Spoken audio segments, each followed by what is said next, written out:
guys, welcome back to the Imaxit YouTube platform. I'm your host JD. If you're new, please do consider hitting the like button, share, and definitely subscribe.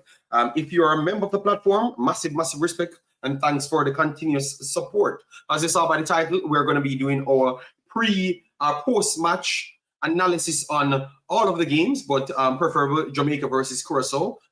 Curacao tips Jamaica to the World Cup. We're going to talk about Suriname's situation and then look at where they are and how it's possible for any one of them to reach the next round. So all of that will be included in this one. We are going to have some people joining us throughout the stream because it's going to be more of a Concacaf style, in which we try to bring people from all places to get different perspective on stuff. And then obviously we have the intercontinental conversations to have. And this is all for the people that requested me to make sure I come and do the breakdown. So we will do that as well. But let me start right where we always start, because these are the last two videos I'm going to be doing. The last two videos I'm going to be doing on this thing, which is the fundraiser that we have called El Jamaica. If you are not sure what's going on in Jamaica, you have a hurricane that passed, Hurricane Melissa, damaged the entire country, but definitely inside Jamaica itself, definitely damaged a lot of it. So we had started an initiative 1 week ago. Obviously, I've missed these because obviously games coming in between. So sometimes I need to rest. I'm on a different time zone. So that's why I've not completed my 7 days. So because I've not completed my 7 days, I have to do a video today and one tomorrow in order to try and make up the numbers. Anywhere this finishes, that's what I'm going to actually donate back to Jamaica, and the guys then can get the thing to complete all the transactions needed. Everything will be televised and fully transparent. All right, so we said that we had a target of 2,000 euros. Sounded a little bit extra at the start, but tell you what, people, we have done 3 to 4 streams and we have raised 1,472 euros here. Let me go by and give everybody that donated their bless up. All right, who is anonymous, I won't give bless ups because definitely that's why you're anonymous. Christopher Wisdom donated 43 euros, massive respect. Ryan Stewart's donated 61. Dorian Art Love in the building, big of yourself. Martin Meeks donated 227. Omar Henry 35. Anonymous 43. Lloyd Mitchell 86. Thomas Carter 34. Anonymous again 43. Anonymous 21. So that means you don't have to worry yourself. If you don't want your name to be there, please just put anonymous and let me fulfill the actual dream. Junior McCarthy Lopez 86. Brando Stewart 25. Garth Mangal 86. Wilbert Walton 17. Jump Up TV 50. Anonymous again 86. Anonymous 253. That's Brian. 51 anonymous right there. Mike Livingston 56. Lascelles 43. Lorenzo my liar virgin 15. Stefan Waugh and Jodine Daly to finish off all the donations. The link is pinned inside this chat, people. The link is pinned inside this chat, so you can click it at the top of the link, the pinned area of the chat itself. Or if you're rewatching the video, you can pin it. You can look at the pinned comment under these videos. I'm going to make sure it's there as well, and you can click it and donate. But it's going to be running between today and tomorrow. And once we are finished, everything will be in Jamaica and on those bases by Saturday the 29th. That's the plan that the guys on the ground has to go there. All right, so that is how it goes, people. Let me chop up things from this point. All right, as you come in, remember to hit like button on any place that you're watching it. Let me know if I'm getting any glitch at any point. All right, I have Lamar Walker said, big up teacher, big up yourself, Lamar. Thanks for being here. Joseph Brown, our brother in the building. Jamrock in the building, big up yourself. Lamar Walker said, no xenophobia over here. It's pure education. No xenophobia needed. Slick deals, blessings. Thanks for being here. Rudolph speed out. No, Jamrock saying. We have ZJG, you know, say big up Imaxit, my brother. You pray for Suriname. We need this. We can beat this team. I never prayed for Suriname. Suriname is good at football and work hard. All right, and believe in their work that they're putting in. I don't believe that prayers get you over anybody else, because I believe that God is a fair God and look at everyone equal and don't necessarily need to make any decision You have to make that decision by the education that you have and the hard work that you put out, and make mistakes much more limited. That's what I believe. ZJG. All right. Yes. Blessings vacation. Phones. JA in the building. Massive respect. JD, what you think about bringing back Paula? We're gonna get to all of those things. Don't rush the work. Don't rush the work. We're getting through everything. All right. Don't worry. I wasn't here for a day or so. I'm here to break down everything. And I will have other people coming on. GBMs. Big up yourself. Thanks for being here. Miss Mex. Big up yourself. All right. Massive respect. Don't worry yourself. The question, save them until I'm finished. Save them until I'm finished. All right. Yes. Save them until I'm finished. Andrew, nobody cares what you're saying. All right, and nobody cares. All right. Yes, it's just, I'm telling you straight, Andrew. You're just trying to, you're egotistic, Andrew. I'm calling you out, my brother. All right. Just stop mashing my program, Andrew. All right. Yes, I don't care if Suriname reach anywhere, and I just care if Jamaica reach anywhere. I just care about people working hard and setting good examples for their generations to come. All right, Andrew. What about that? Work hard, set some example for your people. For generations to come, and don't sell them cocoa juice. If we're educated, help our people to be on the same level as ourselves. That's all, and that's what I stand for. All right, yeah, man. I don't care who want to beat who and who in their feelings or who emotionals, because some of you guys are too emotional, and that's a problem. All right, yeah, man. So let me just focus on the work. Let me move on from helping Jamaica here to going to talk about what the Jamaica Reggae Boys did. All right, I'm not going to fight with Andrew. It's not going to happen today. All right, yes. Let me go to the information here. Yes, I'm not in it today. I'm not in it today. I don't sell cocoa juice, and I'm not that type of dude. All right, yes, I'm not that type of dude, and he knows that because I talked to him directly, and I'm going to curse him out when I'm done, but not on the stream. All right. So, anyways, guys, this was the format. So for people that never knew anything and just want to learn about what the Concacaf meant, this is how it sets up. All right. So you had Andrew, I'm gonna deal with you when I'm done. So look at the message when I'm done. I'm gonna smoke you. All right. Yes. Anyway, so the Concacaf World Cup qualifiers. This is how the format went. Because it was in Central America, you had 3 teams that would be the host, which is United States, Canada, and Mexico. So with that said, you had all of the other tier teams that would be fighting for position. So the highest seeded teams coming in would be Panama, Costa Rica, Jamaica, Honduras, El Salvador, Haiti, Curacao, Trinidad and Tobago, Guatemala, Nicaragua, Antigua, Suriname, St. Kitts, Dominican Republic, Guyana, Puerto Rico, St. Lucia, and Cuba. Those are the main ones on the higher ranking. But the ranking sometimes can be skewed because some of these countries revamp their system. Curacao was always a team on the level of Panama, Costa Rica, Jamaica, Honduras, because they have so much new players on their team, and those players are playing at higher level than anything in the Concacaf.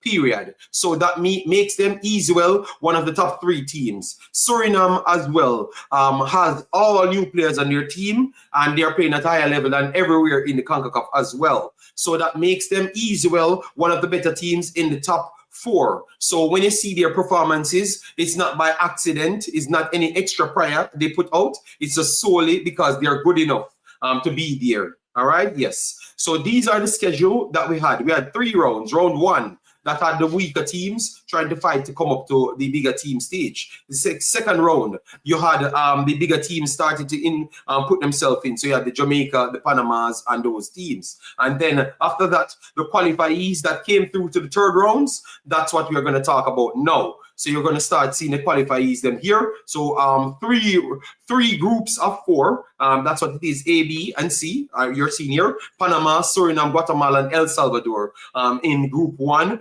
Group 2, Curacao, Jamaica, Trinidad and Tobago, Bermuda. And Group C, Haiti, Honduras, Costa Rica, Nicaragua. So the group finished like this: Panama directly to the World Cup. Suriname, as what we just said, Suriname has all sorts of players, so it makes them much more better than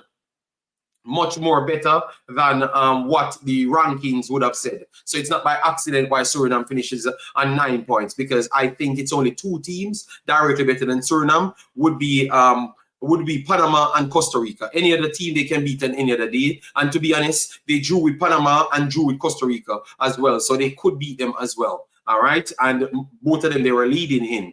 Guatemala, 8 points. Guatemala defeated Suriname on the final day, showcasing that they are a tough team. And I had this group as one of the groups of death. I had Suriname at second and Panama at first, Guatemala third, El Salvador fourth. So people need to go back to my predictions. That's what I said on the first day, what would happen, and it happened. Exactly as how I said it. Maybe not the points, I never gave any points, but if I got everyone in every order, I think that's good. I should get some credit for that. Then we had 80. 80 finished first. 80 had some good amount of talents to their team, midfield, super talents, defense, not so much super talents, forward here talents as well.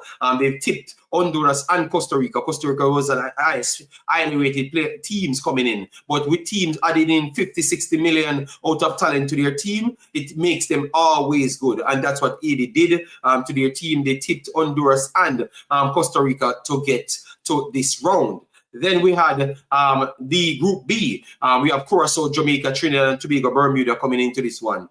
From day one, we are talking on this channel because this channel is solely on education and not propaganda or inner feelings. All right. And obviously, when you're talking about Jamaica, you always have too much emotions than actual sense. You understand me? So from the first day kickoff, they said it was a soup.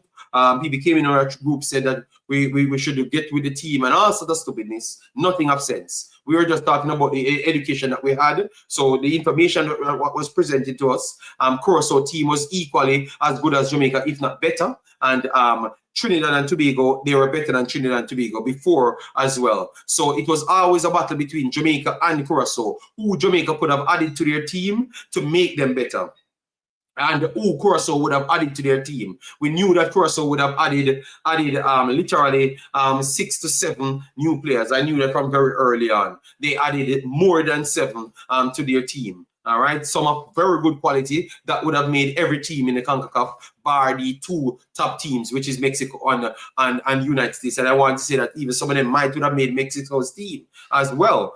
They came into this group. They have gone unbeaten. And to be honest, every single game that they played, aside from the 2 Trinidad game, they deserve to win. All right, every single game they played, they deserve to win. They won one against Jamaica, and they played the second one against Jamaica. Jamaica had some chances because they went long ball and all sorts of chaos happened, and they got some chances. But Curacao had more chances in the game than Jamaica, a million miles. Not look at the stats only. Look at what took place. Blake made 3 actual sliding tackle clearances. Those are big chances because it's the striker and Blake making the difference. Those are big chances. No defender was there. If he beats Blake, it's him and the empty goal 3 times. So all 3 chances that Jamaica got, literally Curacao had that one-on-one with Blake alone. Curacao had 2 other saves from Blake. They had 3 other entries that was big chances as well. So Curacao had more than 10 chances in the same game. I heard people talking about the 3 or 4 times Jamaica hit the post. They weren't watching the game at all.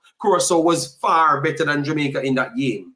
Far better. They never set up for no draw at all. They set up to play through Jamaica, which I told you they're going to do, and to mark out Cephas. And they did that very well.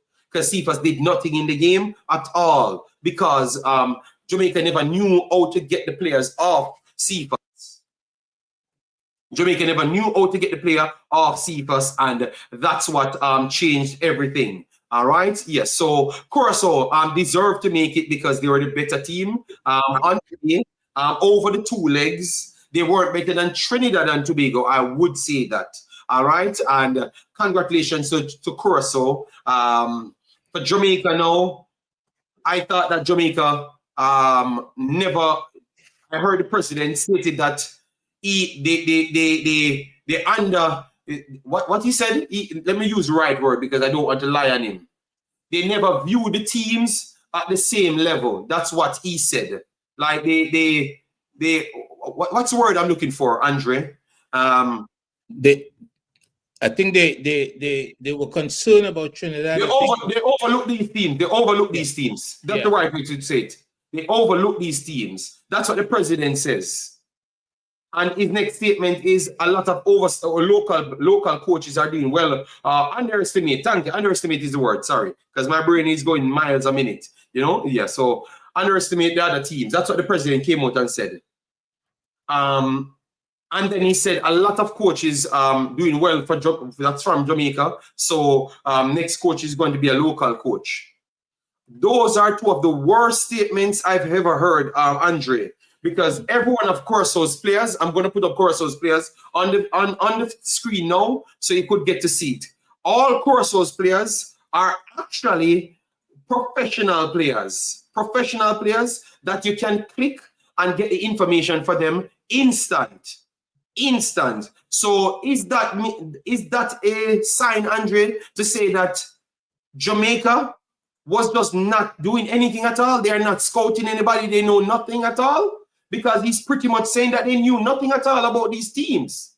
And what would that say about a federation saying that they underestimated professional players? Like, let me put up Curacao on the screen now. You're going to see that Curacao, all of these players, I'm going to go on the next slide while we do this. So while we do this, all of Curaçao's players are registered players.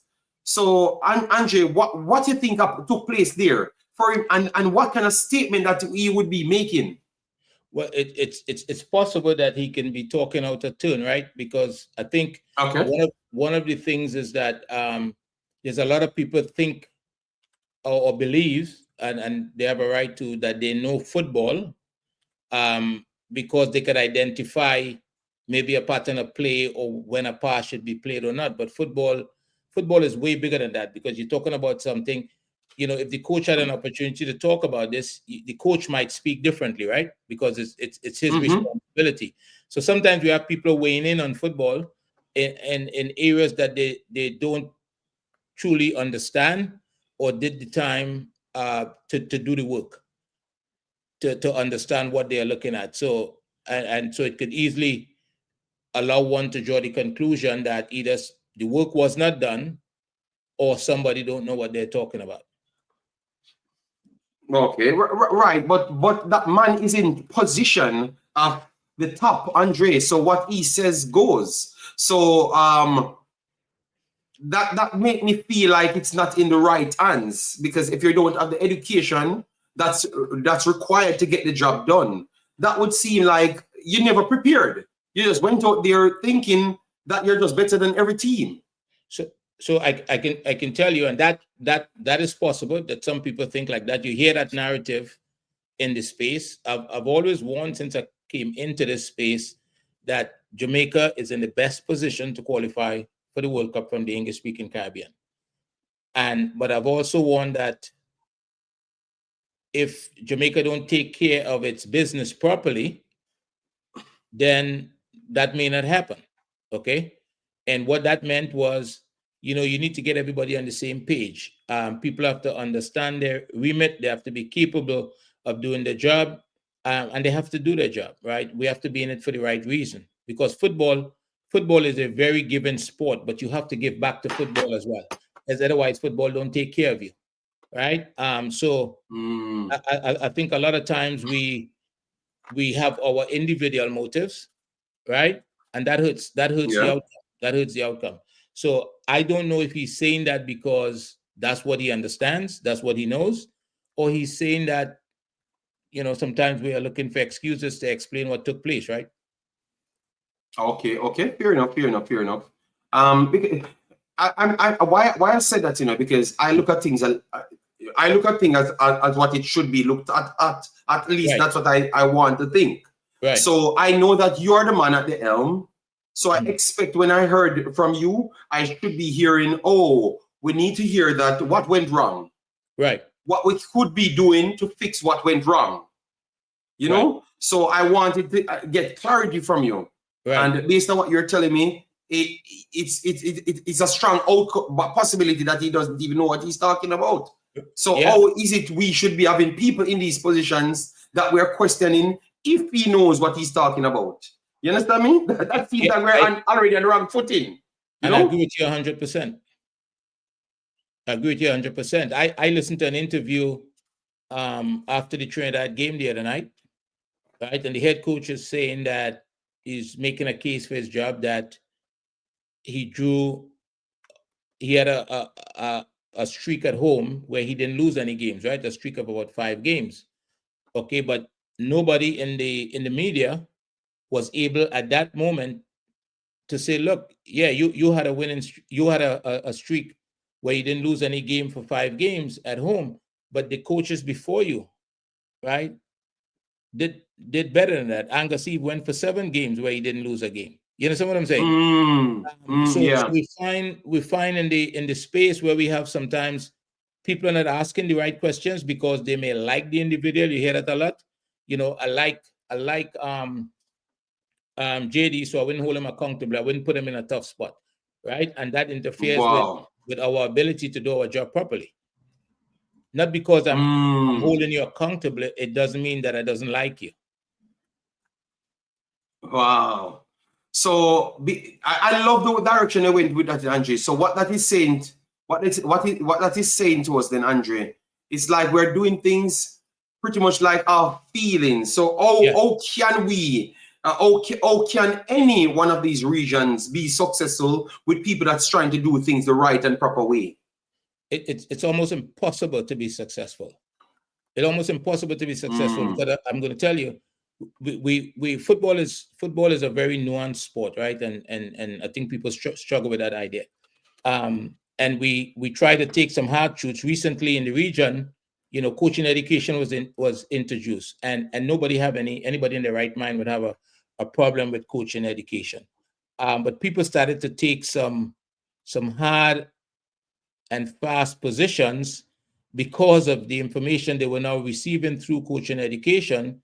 That, again, if you look at it from a nuanced perspective, you can't really take those positions if you understand football. I'll give you an example. You hear a lot of talk about the coaches need to be living on the island to be successful, to coach a national team, whether it's Jamaica or Trinidad, or you hear that stuff. Yes. And that makes sense. But that's not the case for everybody, because we just saw Haiti qualified for the World Cup. Their coach, and the coach doesn't know Haiti. He's never been on the island, right? He's never been on the island. All the players play overseas, and look, that can play to their benefit. Andre, please, because those points are too big. I wanted to repeat that just a while ago. What you just said about Haiti's coach? Haiti's coach has never been on the island for 18 months, ever since he's been hired.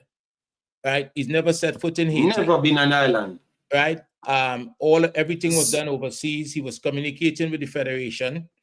And my God, we have to think that I'm sure they're not perfect. So Andre, we are seeing so that myth have been debunked, because we have seen coaches that never touched the island. We have seen players that never born on the island, and a whole team, 2 whole teams in this World Cup qualifiers have never touched the island or never born on the island, and they're giving every single thing, and they're in this World Cup mixed. And as a matter of fact, they played their home games away from the island in Curacao, right? So and they play their home games out of the island as well. So everything is going against them, and they still qualify. That's the exception, but they made it work. Right? No, but Andre can't be the exception. Andre can't be the exception, because 2 other teams that's in the qualification, Curacao, nobody comes from Curacao. Suriname, nobody comes from Suriname. Well, I'm preempting the counter argument, right? I'm trying to take it off the table, right? But these are situations. If we look around a little bit, we're going to realize that there's something wrong. There's something wrong, because I've always supported Jamaica qualifying for the World Cup. It looks today like it's not going to happen, right? It's a very small percentage whether or not it happens, and it's unfortunate. And what we have to look at, I've listened to a lot of conversations, I've read a lot of stuff since the game, and there's a lot of blame being thrown around. But what happens off the football field affects what happened on the football field. And to try to blame it all on the players or on the coach, I don't think it's fair. I think it's unfair.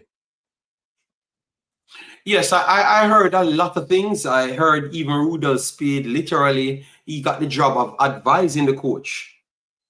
and then he's removing himself from all blames. I was shocked when I'm saying, oh, this makes sense. You're just talking about that you're overqualified for position, and you are pretty much disassociating yourself from every situation that took place. Every player that went on the field, you don't know nothing about that. You don't know nothing about that. So what were you advising on? Are you just there to up on a train of what you deemed would have been successful, or you are doing something? You don't think an inquest should be held at some point, and people should, like, things should happen? Well, in any serious country, any developed country, that would happen. That would be the natural consequence, right? It cannot be business as usual, because this was an opportunity to earn 10 to 12 million US dollars, right, for the football, to create opportunities for young people. And so far, there's still a chance. We know for sure Trinidad squandered it, right? It was squandered by Trinidad.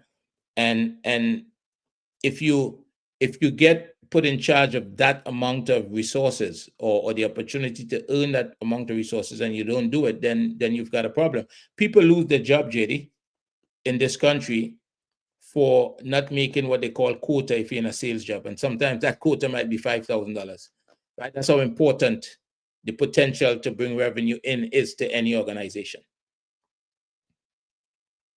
right? So if that opportunity is lost, there must be an inquest. There must be questions asked as to why did this happen. And should the information out of it, because they like to say that it's a private entity, which I can't understand. Oh, it is even a private entity in the first place, but they said it is. Should it be public? Should it be the information that was said, or it should, like, the inquest should be run publicly? You don't think that? Because I think that's how it should go, you know? Well, we know in the region, transparency is difficult for people to live up to, right? So FIFA did a report on the MAs, and that report is something that should have been used to advance the MAs, and what happened?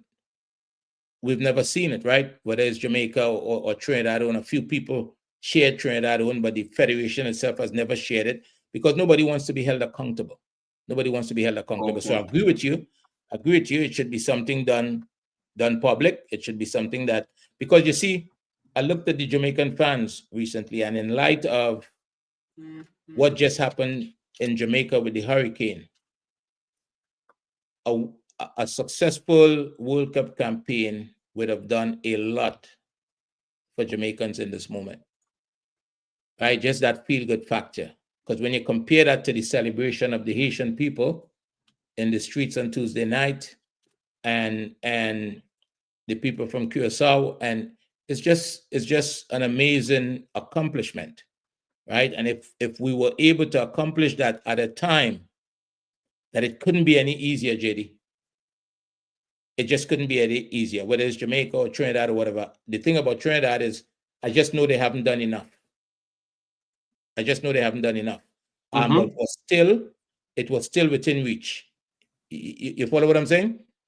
Yes. I agree. But Jamaica had all the resources. I don't think that they were short of anything. Yeah, you're breaking up a little, Andre. A little. Yes, but I think you're back now. You're back. Okay. You're just back. Let me pause for a minute, Andre. Let me pause for a minute. So please, people, we saw that we have 20 likes on one video, and 20 on the next. So please do take a time out and hit the like button, so the visibility of the stream could go up. All right. I know the conversation might be very much coherent and you like it. So if you like it, you make sure you pay that way forward by hitting the like button, because we're trying to present things that we think make sense. Because at the end of the day, it is better we are looking for these countries, regardless of what people would say. All right. Yes. So that's what we're trying to look for, these countries. Go ahead, Andre. Sorry about that. I just wanted them to know that maybe they missed the like button. And we're going to get to all countries. Don't worry yourself. We have 2 hours to go, and we're just starting on the problematic situations first, and see if we can put some light at it So maybe even if others don't want to take the ideas, they can still look back at it at some point and get the ideas from it. Yeah, sorry about that, Andre. Go ahead. Do you think that they will do an investigation as to what took place? No, I don't think they would. Because the problem is, based on their responses, it seems like they thought that nothing was wrong. They just hit the post a few times, and they were unlucky. I heard that's coming from people inside the federation. It was a good game. It was a good game. So that means they're satisfied. And the reason why I tend to believe that that's how more of them thinking, that is similar to how Mr. Spade talk, because Mr. Spade loved to say that they can play football without midfield. And that is exactly what I saw. So it looks like the advices that he would have gave, but he claimed that he never gave any advice at all. So I'm confused. How can a man play the same football as you that he wasn't playing before? And you said that you haven't given any advices, and then they're saying they're okay with it's just unlucky. Yeah, it's I would be as confused as you as well, because there's a couple of things. A successful senior national team, men's national team in particular, helps fund the pyramid of football. Right, there's a tremendous amount of resources. We just had $1 billion passed around in the Club World Cup. Nobody from the English-speaking Caribbean was there. Not a dime went to the Caribbean. Right, I think that's significant, and it looked like the same thing outside of. And when I say the English-speaking Caribbean, Trinidad and Tobago, and Jamaica, and Jamaica have, but mainly those two, mainly those top two. Mainly those two, right? And it don't seem as though anybody will benefit from that. Jamaica has a small chance, and maybe football has a funny way sometimes of playing things out. But it looks this phase of the playoff is much more difficult than the previous phase. Right? Yes, I would agree with that. Right? It's much more difficult. So it's hard to say if you're thinking rationally, it's hard to think that it's going to happen, but we know football and anything could happen on the day. That's why you still have to play the game. But in terms of something being wrong, first to begin, if it doesn't happen, that's a lot of money going down the drain. But we just witnessed within the past 12 months, we had an opportunity with the under 17. It didn't happen. Both countries. Yes. With the under 20. It didn't happen, both countries. The under 17 women, it didn't happen, right? The Gold Cup with the women team previous to that, just after they came out of the World Cup. So there seems to be a pattern, right? And the thing about patterns is either it worked for you or it doesn't work for you. So something to conclude that nothing is wrong, there might be some challenges mentally there. All right, well said, Andre. Well said. All right, so we have Lux Life Son donated 9.99. All right, so all donation, even though you guys might be donating it to the channel, will still go to the hurricane relief. So if it doesn't come, I'm going to take all super chats, even what came before the hurricane relief, straight to the hurricane relief, because maybe if I don't reach the 2,000, I have to use the super chats from these contents to try and push up the money. All right, so thanks very much, Lux Life, for that. All right, yeah, man. We have a good amount of comments. We have Kush here said, which English-speaking Caribbean them is going to make this correction now going forward? I think a lot will do. Some will be. That's my take. Andre disagree with me, but some will do it, and I want to think that it's a smaller one. The smaller ones, I think, will go in and try to do it. Smaller one that doesn't have the amount of resources, so maybe they will still do it in Andre, but it won't show because it won't be successful because who they are competing with. That is a slight difference. But they might still be doing it, you know? No, I agree with you. And I'm going to phrase it this way, because if we look around, we can see one or two, already making changes, right? But I'm going to phrase it this way. Any one of those islands, that decide to give back to football, right, as opposed to take from football only, right, they would make a turnaround. Football, you can't just take from football all the time. I think there's a lot of that happening in the Caribbean. Football is very generous, very generous. It gives a lot, right? I know a lot of guys. I myself benefited from football. I came to this country. I went to college because of it. I had my tuition paid for. Football is a very given sport to a lot of us, but we cannot continue to take from it and not give back.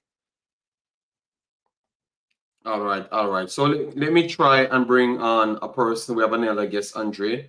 Let me try and get this one up first. Let me put him on.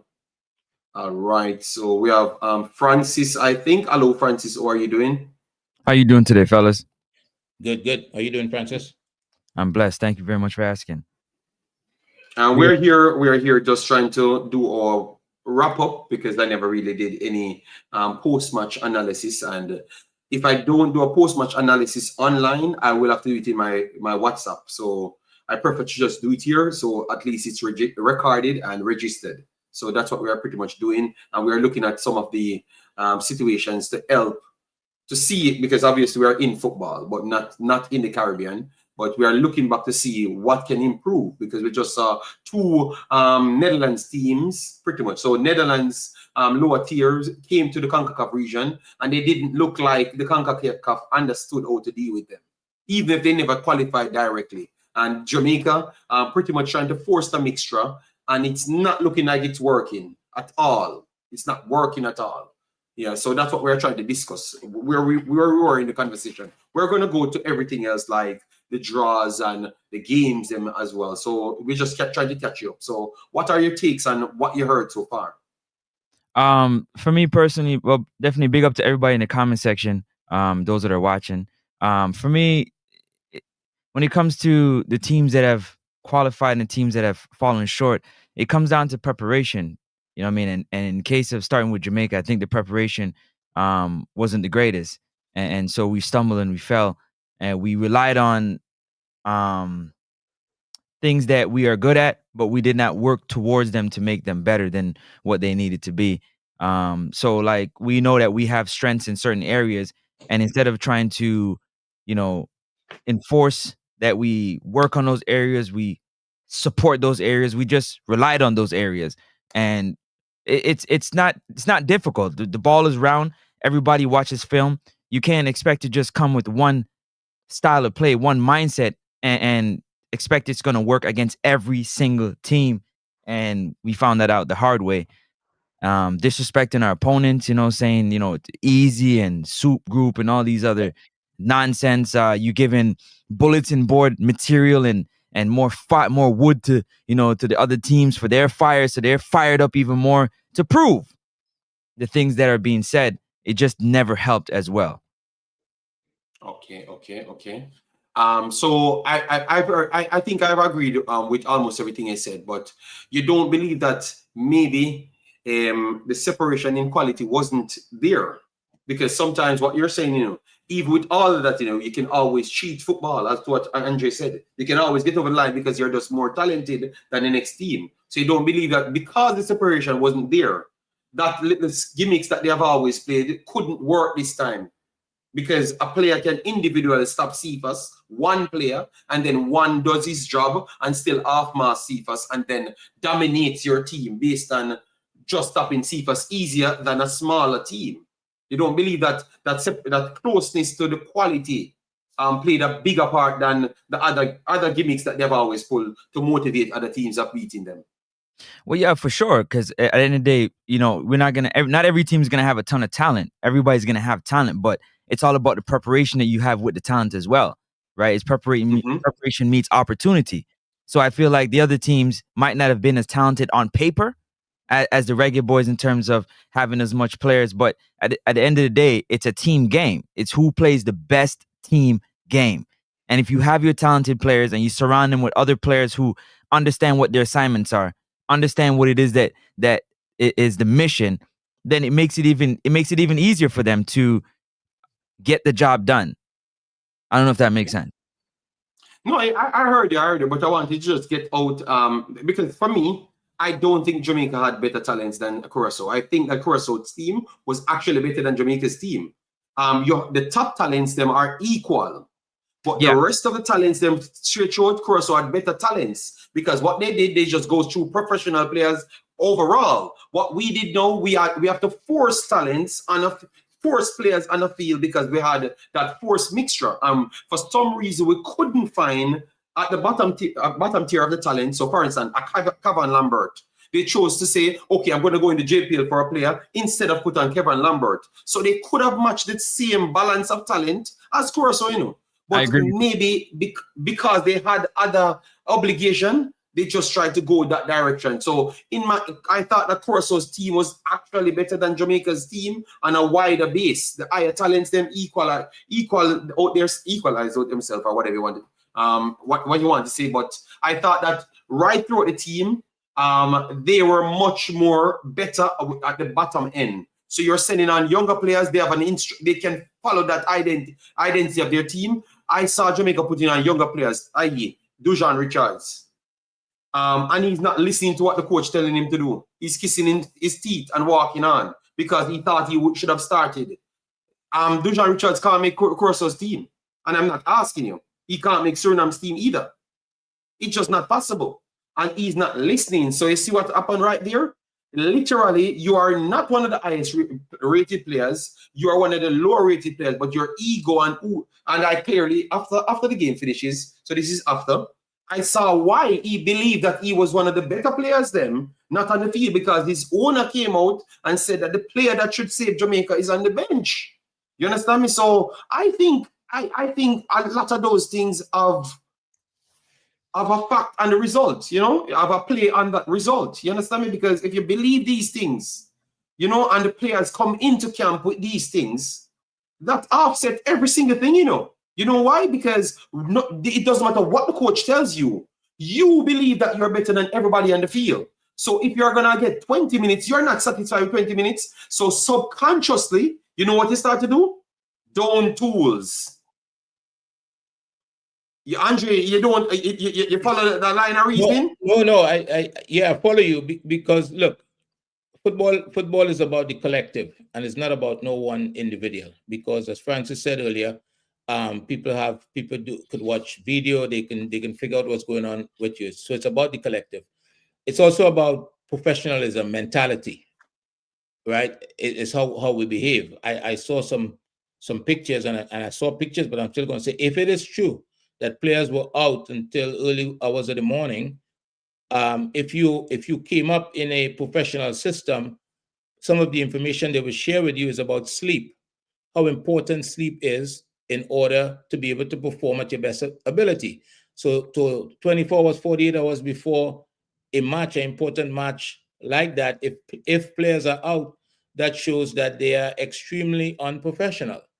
And we're putting on their backs the responsibility of earning 9, 10, 11, 12 million dollars, right? Depending on where you end up in the thing. So I agree with you 100%. It's not just what happens on the pitch, and to be looking at an individual, right, and the player in question that you're talking about, who has not played a professional game as yet, who has a tremendous amount of talent, not played a professional, Andre, right? Not played a professional game. I think it's unfair to him. I think it's unfair to the player. I think it's unwise because it's just not a situation that is winnable. You know what I'm saying? Especially when you have other players around who because they've been playing professionally, they've shown they can do the job. Andre, I agree with everything. JD, I agree with what you're saying because one of the main things that you said in what you were saying was team, the bottom half of the team, right? Yeah. But it's still a team. We got to come together as a team. Yeah, because you have to join, you have to meet at the picks, right?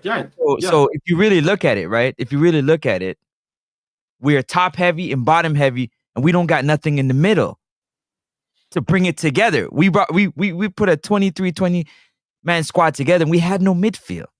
So it comes back again to the balance that you have in the team. So when you're talking about the talent, I agree with you. The top it's the high-end talent on both teams kind of cancel each other out. But as you go further down the lineup, it kind of fizzles out in terms of talent, and then bring it together as a team. And Andre made a great point. Lack of discipline. Where is the leadership? I said, if you need a speech, if you need motivation in the biggest game that you can make history, legacy is on the line. You can put your name in history. If you need to be motivated, you're not ready. You're just not ready. So if all these things are happening, that's a good point. Allegedly, you're not ready. You got to be locked in. The time is now. If you call yourself a big ball professional, you need to be pep talked. You need to be patted on the back. You needed to be pumped up for a moment like this. To me, you're not ready. Let me just chip in right here because I comment and I had to block him from my channel because I'm on a mission to eradicate low IQ responses from my platform. I don't care if I lose subscribers because I never did it for subscribers. My interest is always to educate my people, not to fool my people. I don't want to be a slave master son. I want to be one of the slaves them that improves my people. That is always my attitude towards life. Just a while ago, I said, I don't think Whisper makes Curacao our Suriname team. I don't think Whisper is educated enough to make a lot of teams. I was the first one here bragging and telling that Whisper is the best player in Jamaica. I've watched him enough. I have learned enough about him because I've watched actions and I have done coaching, not in Jamaica or not in Trinidad. It's coaching school, so I know what to look for. So I said that I don't think he can make Curacao or Suriname's team because Curacao or Suriname's team doesn't look for what you want. What Jamaica team is what Whisper is. What Jamaica team is today is what Whisper is. Lack of discipline and full of ego with no actual direction. Because he's a last kid. So I don't want to go further into that, but I'm just telling you, that's what I see it as. So you should have just listened to what I was saying. Football is different. It's different. You can claim that an X-Man can score 55 goals. But if one team is a long-playing team, let's talk, he can play with that.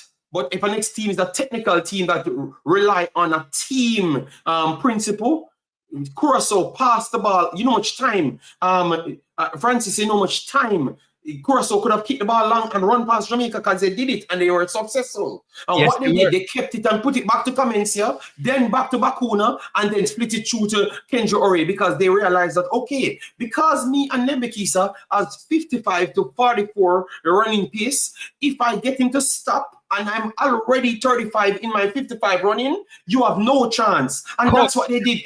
Football is about education. And if you keep on thinking about your ego, and that's why I don't believe in this, oh, I need to pray before the game starts, and I need to this and that because it's going to give me an edge.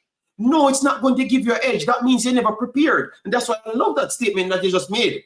If you don't prepare, you start look for every other avenue to say that this is going to help you. No, preparation helps you because it minimizes your chances of making more mistakes because you have plan A and plan B and plan C. So I respect what you said, Francis, but you realize how the fan base react?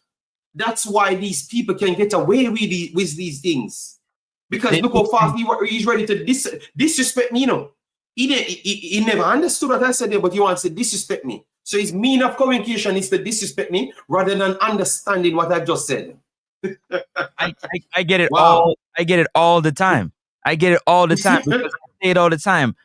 Preparation meets opportunity. You have an opportunity to write history. How well did you prepare? It will show. The game of football, it will show how well you prepared. It's plain and simple. It doesn't matter about how positive you are. It don't matter how much you believe. It don't matter. None of that matters. Once that whistle blows and that ball starts to roll, it's how well you prepared. How ready are you mentally to get the job done? The rest don't matter. So I totally understand. That's why I say it all the time. Man. So you know, sorry to cut you off because I wanted to just roll in back to this. Yeah, man, you're good. we have some players because I heard people asking me, so what is the solution?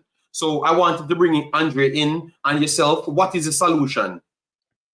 What is the solution to be more specific? Like, what is the solution to fix these?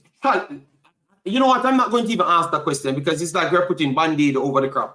Over the crack. So it's not a valid question. Don't band-aid it. Don't band-aid it. Yes, because based on how we're speaking, it looks like it's worse than even a band-aid over the crack situation. Right. So it is bad. And if you want to fix it, if you're talking about fixing the whole ecosystem of football on any of these islands, or if you're just speaking about fixing Jamaica's situation right now, I don't know what the answer would be for that as far as the senior men's team is concerned. But if we're speaking about football on the whole, there's some things that we need to the first thing, we need administrators who are going to make decisions that's in the best interest of the young people that's playing football on the island. That's the first thing we got to do, right? People who have empathy and who is willing to put the young people first. That's the first thing. Secondly, we need to put in place a development system. This idea that somehow schoolboy football that's played 4 months a year on any of the islands is going to develop our players to compete at the highest level. Come on, Andre, talk. That's not true. It's just not going to happen, right? Schoolboy football serves the adults who graduated from school but never really left school, right? So it gives them something to do. They send uniform, they get something to watch, something to boast about. It gives them something, and this may not be popular, but we need players. Our elite footballers in the island need to be going to football clubs with proper infrastructure when the day come, to learn to play football, to be educated, to know how to behave, right? And that doesn't happen overnight. So we need to overhaul the whole system and put people in place who's willing to give back to football. And giving back to football means that you are preparing young people for life, whether it's in football or out of football. Well said. JD, I have a thought I want to ask you. I want to ask you this for a second. You guys let me know. Not to throw your show off, okay? We played against two teams that are strong in the midfield, in Trinidad and Curacao, that played through the midfield. And a lack of preparation, we didn't bring no midfielders for these two most important games. This is what we're talking about when you're talking about schoolboy football, tying it back in. The preparation, giving our youngsters an opportunity, infrastructure, system, something that they can look forward to, something that they can grow from. Football education. Not you pile man and you nutmeg him and you dribble 2 times. No, I'm talking about actual football education. What's your thoughts? For me, I think if you listen to Mr. Craig Butler and Mr. Speed, they tend to always try to avoid, because I'm going to say this, and if people think it's disrespectful, it's disrespectful because I can't phrase it any other way. I think there are two egotistic individuals that don't look for, they can't man up to know that they don't know something. So it's like they're in a position that is bigger than them, but they came into a smart. They are bigger than they're bigger than the people that they are serving, but the position is bigger than them. You understand me?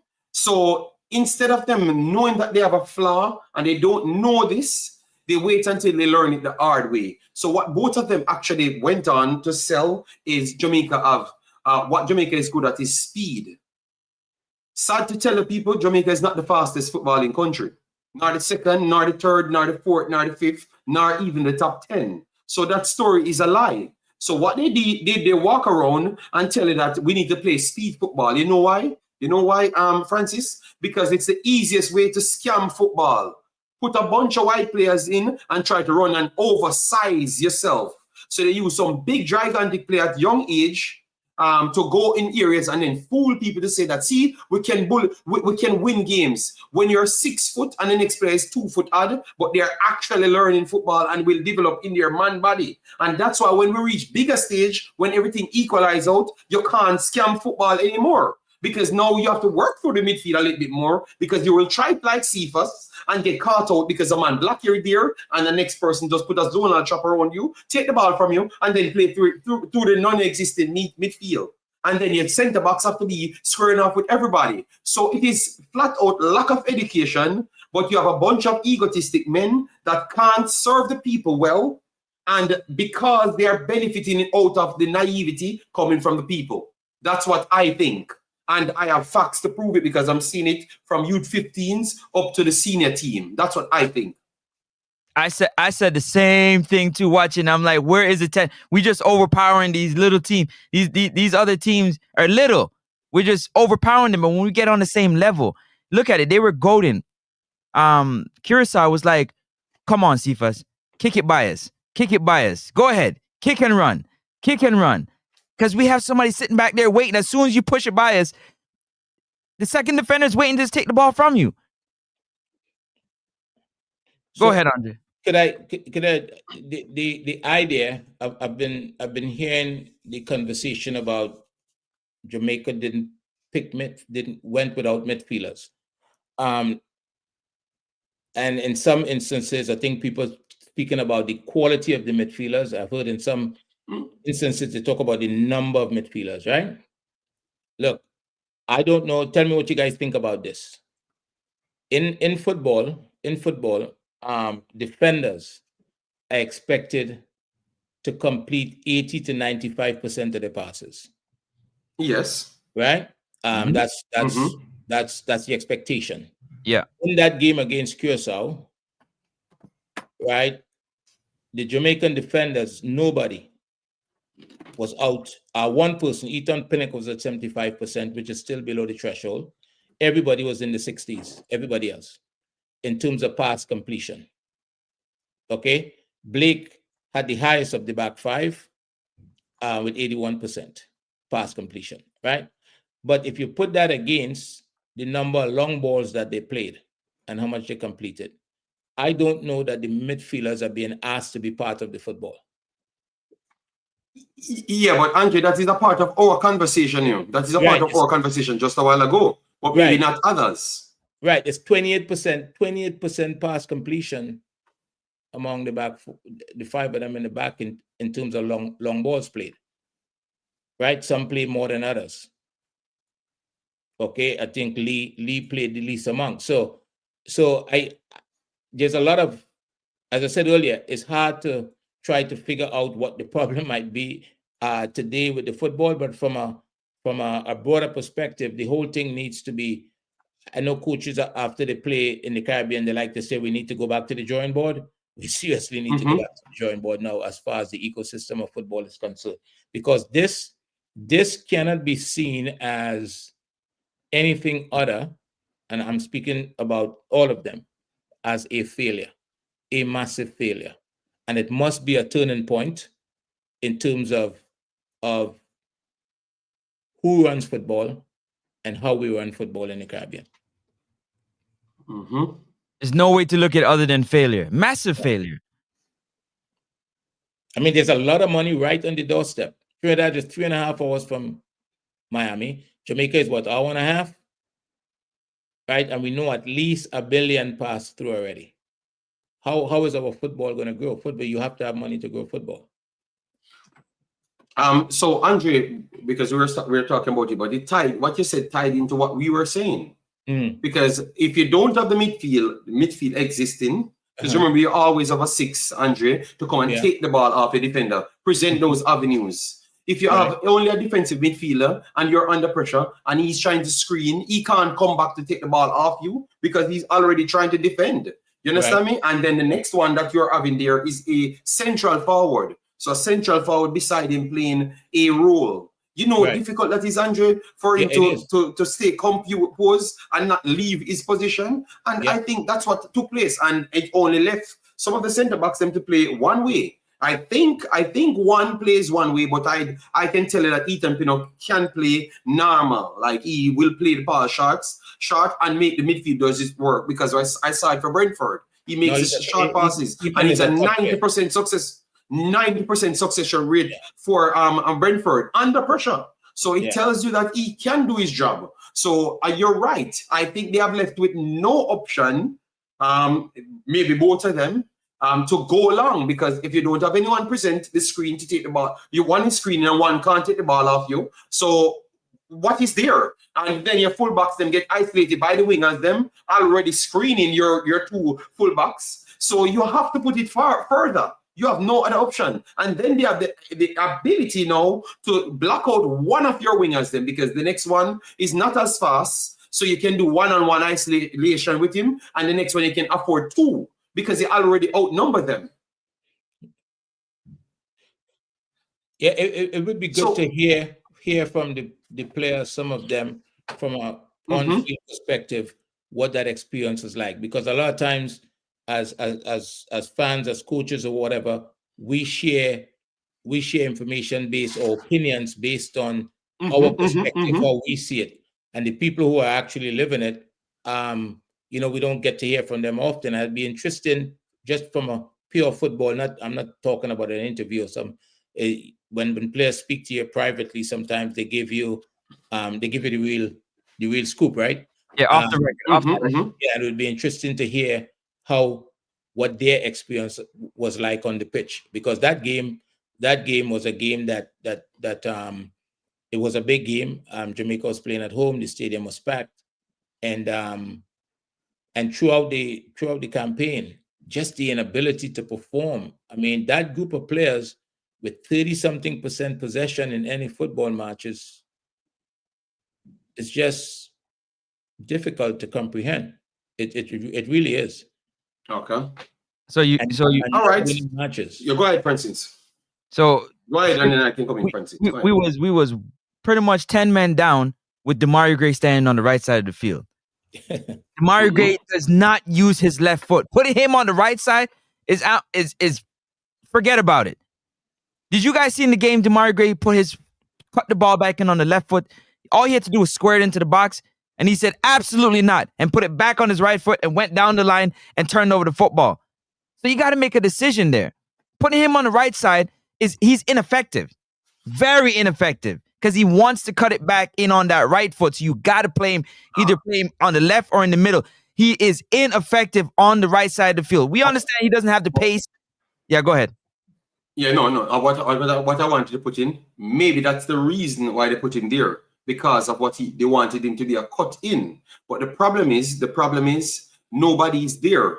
You're mixing up your system. If you're playing a long ball system, you can't have a next player wants to cut in, because there is no control. And that's what I think I saw missing from the Jamaica team. It wasn't anything. Everything was chaotic and no control. You understand me? And you're talking about a player that is a Rolls Royce type of more controlled player. Thank you. So he's not relying on that type of playing. So I agree with you. He shouldn't be on the pitch. Not because he's not good enough. Maybe because he's too good for this system. There you go. You understand me? There you go. You could be. You're right, but people would think that you're fighting against them. No. It's because he's too good enough for the style of play. He wouldn't fit this system to be running down football. You might have to go with other guys that likes that style. And maybe Mr. Butler and those guys are right. They're right in their instance, Andre. They're right in what they can understand. Yeah. But how much that's going to translate to real life football, I think it's not going to translate to nothing. More than just as though he wins some Manning Cup games, and as soon as he meets CC, 60,000 passes go around him and he loses every game. That's exactly how it's going to work. But you have more CC teams in the real life in Concacaf. So they can go with this strategy to suit their needs of their style of players. But it's not going to translate, Francis, to real life football. But think about it. Think about it for a second. Let's not forget when Coach McLaren joined this team, he made a proclamation. He made a declaration about 4 or 5 times in press conferences. I'm looking for players who want the ball, who can dominate the ball. I need specialists to be special. He's looked at Damari Gray, he looked at Lee. I need my specialist to be special, to do special things. But they clearly told him, we don't play that style of football. He wanted to play possession style football. Did you see his thoughts change as the years and the months went by? His thoughts just changed because he's realizing that time and time again, we don't play that style of football. That's not the style of football we play here. So even if you want to carry the players in we don't play that style of football here. That's all I'm hearing. But that's a strong question. If that's what I'm seeing, I would agree with you that we don't play certain style of football. But what that tells you then, because you have to recruit what you play, right, Andre? You have to recruit what you play to fit your system. That's why it's a system. So are we just recruiting players because of recruitment sake then? Well, but let's go even further back. That is something that I would think would have been trashed out in the interview process, right? Mm-hmm. You would hope so. Right. So that shouldn't be a problem along the way. It shouldn't be a problem. Either it wasn't discussed or somebody changed their mind along the way. Exactly. Either one, it's a problem. This is an opportunity. It was an opportunity to qualify for a World Cup, and you had room for very little mistakes. We have seen. It's no secret that the teams in the region have been developing. They have been growing. We have Dominican Republic sending teams to the Under-20 World Cup. World Cup. The football has been developing. So there was very little room, if any at all, for mistakes, right? And again, there's no excuse in my mind for Trinidad as well, because if you didn't prepare, as you said, Francis, if you didn't prepare, I don't think you could expect to go. But at the same token, when the group came out, right, you had a chance to be at least one of the best second place team, right? And people talk about Trinidad's performance, and right, the numbers reflect that. But at the end of the day, the job is to win football matches and qualify for the World Cup. That's the responsibility. And there's so many things that seem to have went wrong, right? What it has happened in that Jamaica was in the Gold Cup, just like Trinidad. They played in Copa America. So there was lots of opportunities for preparation, lots and lots of opportunities. And to get to this point of the last three windows and struggle with the three teams in that group, it's hard to see how the next two games is going to be, if there's two games, Mm-hmm. So let me just move a little bit. Yeah, go ahead. We want to move a little bit faster because James asking if this is just to talk about Reggae Boys, but I said this in particular video was to talk about Reggae Boys and everything else, but we are going to give Reggae Boys more time because the video that I did early on was just for the overall situation. All right. Yes. No, my channel is not about none of my channels are about Jamaica. It's all about football because I never built a channel on just Jamaica. I'm a Jamaican, so that's why I did Jamaican stuff. You understand me? But it's always a general situation. We talk Trinidad. Andre's here talking Trinidad. We're talking Trinidad, but we have to point out things because you have to remember it's just Trinidad and Jamaica field. Those are the teams that we expected to do something more. So it makes us have to focus on them a little bit extra. So I'm just giving it extra. So maybe I don't have to answer it in my cell phone. So sorry if you think that we went too long on the topic. We're going to move on a little bit now. Let me just run through the ratings here of the players them.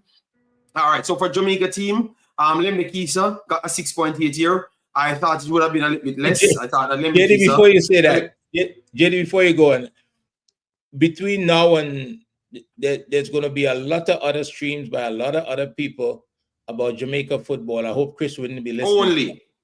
Only. I hope he wouldn't go listen to them. No, I don't think a lot of people listen to only me. Believe me, a lot of people, and because maybe they want everything in total, and maybe I give Jamaica too much time. But I said I'm going to give Jamaica a lot more time today. So yeah, so I'm sorry that James turned up at that time. Sorry, James, but we have to do it. All right, we have to do it. All right. Yeah. So Andre Blake, I thought that Andre Blake was the man of the match. Period. Like over everybody, both teams. I thought that Andre Blake, he had 3 outside claims that he had. I never knew that he played those type of football. Because Jamaica got caught out 3 times when no defender, nobody was there, and Andre Blake was the one that made those last challenges. If that wasn't the case, it's 3 tappings for Curacao. He made additional saves, world level saves as well, different from those 3 clearances that he made with one-on-one forwards. He made good position awareness inside the box. He was sliding out at the right-hand side, kicking for throwing, tackling players. I don't know, Andre and Francis, you saw what I saw? I think this was one of the best, most complete game I saw from Andre. Like, he was just all over the place. Listen, he saved our biscuit, man. He saved our biscuit. I'm telling you. Look, it's no surprise he's been good he's been the best player in a lot of games that Jamaica played. This particular game, there were times he was in positions on the pitch that you didn't expect him to be, right? Based on what we have seen in the past, and was able to clear some balls and save some situations that could have been one-on-one with him or a clear open goal. So he was very good. I saw the same thing you saw. All right. Ethan, I think I took everything from what you said. Ethan and King, I thought that King was a lot worse on the defensive side. Oh my God! But obviously, he's going to go. Hold on. We're not setting up anybody to beat anybody past the level of recovery, because somebody would beat people into not recovering. So Ethan, I thought that Ethan he did all the fundamentals right because he's a proper professional footballer. He made 2 last ditch clearances as well. Remember, guys, we just said the goalkeeper made 5 clearance stops for Curacao not to score. Ethan made 2 last-ditch saves as well in the same game. So, in the world, I know I'm doing the analysis, and Andre, but in the world, people talking about 3 chances from Jamaica. I'm talking about 2 players, that made 7 last-ditch saves, Yeah. We can't be watching the same game. Sometimes we are not. Sometimes we are not. Fact. Curacao was better than Jamaica, even with the 3 headers that we claim to say we got. They would have, if we should count chances for chances, and they got away and with their chances, they would have beaten Jamaica, brother. So let me just say, we did good to get our chances based on what we structure ourselves to do, and it worked out, and we looked like we were trying. But boy, oh boy, I never saw the same over the top trying. I thought that we never played to the best of our ability. All right. So as you saw, Ethan had 2 of 5 ground duels. He had 6 of 8. So needed to clean up the ground duels, and he had 10 clearances. 10 clearances in the game, 1 interception. So 10 clearances, 1 interception.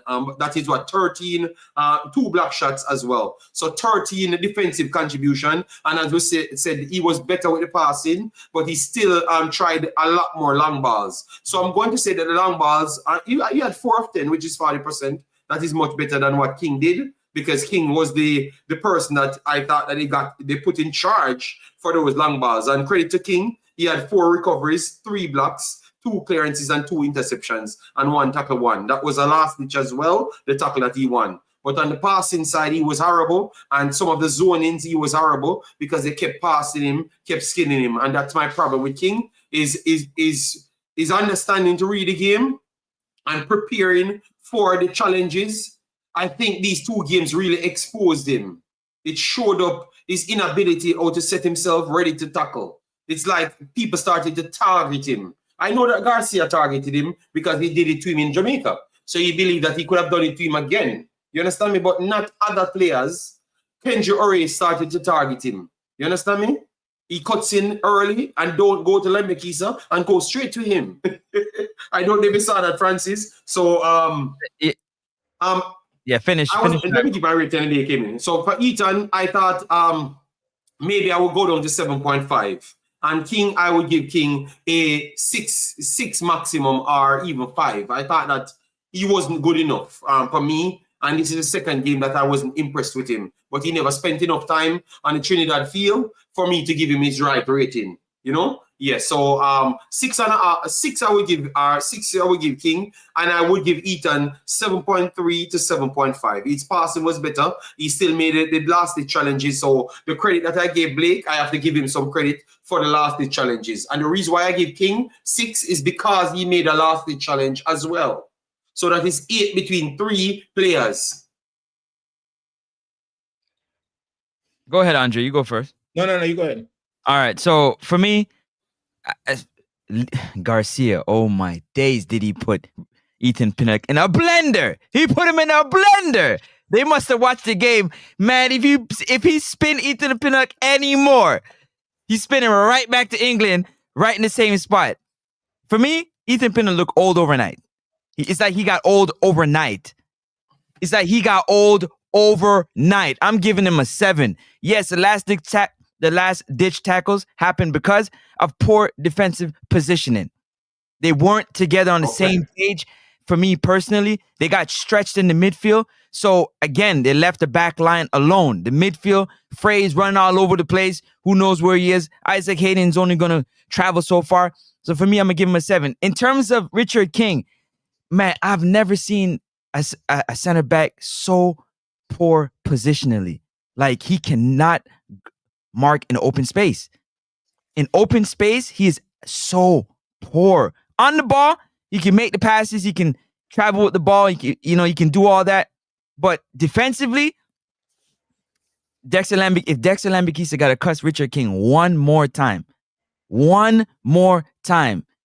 he left him pretty much on an island by himself because of just how poor he is position-wise. He cannot mark in space. So I'll give him a 5. I'm not even going to drag it up. 5 you're giving. So 5 and 7 you give Ethan Pinnock. Andre, I know you don't believe in these ratings, but you have anything to add? What I would add to this conversation is, as somebody who works with young people, I think when you have players that are 22 and 23 years old, you must believe that they can continue to develop as footballers.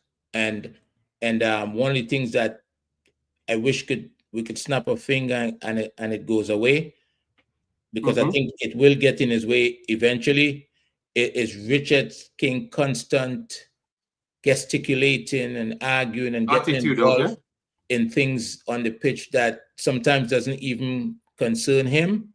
I think that's a distraction to any team. Any professional coach would tell you that it's a distraction, and I wish that he can take that out of his game. The footballing part of things, if in the right environment, he could continue to improve if he wants to, and if they believe he could improve. JD, all right. I'm not a stat guy. I'm an eye test dude. I'm not really into the stats. I don't really believe in the silver score, but I'm going to join along and give you my my rating based off what I've seen, just so you understand. But I'm like, no, you're Big Boss. You're just being honest to yourself. It's okay. I am listening to you. You said you wanted to be on the show. You're giving your take, and I respect your take, because at least you're saying something that you saw happen. You understand me? So even if you don't look at the stats, you still saw something happen. It added to the stats. You understand me? So it's okay. I'm hearing you. Greg Lee, I think Greg Lee, a lot of people don't rate Greg Lee in the national team.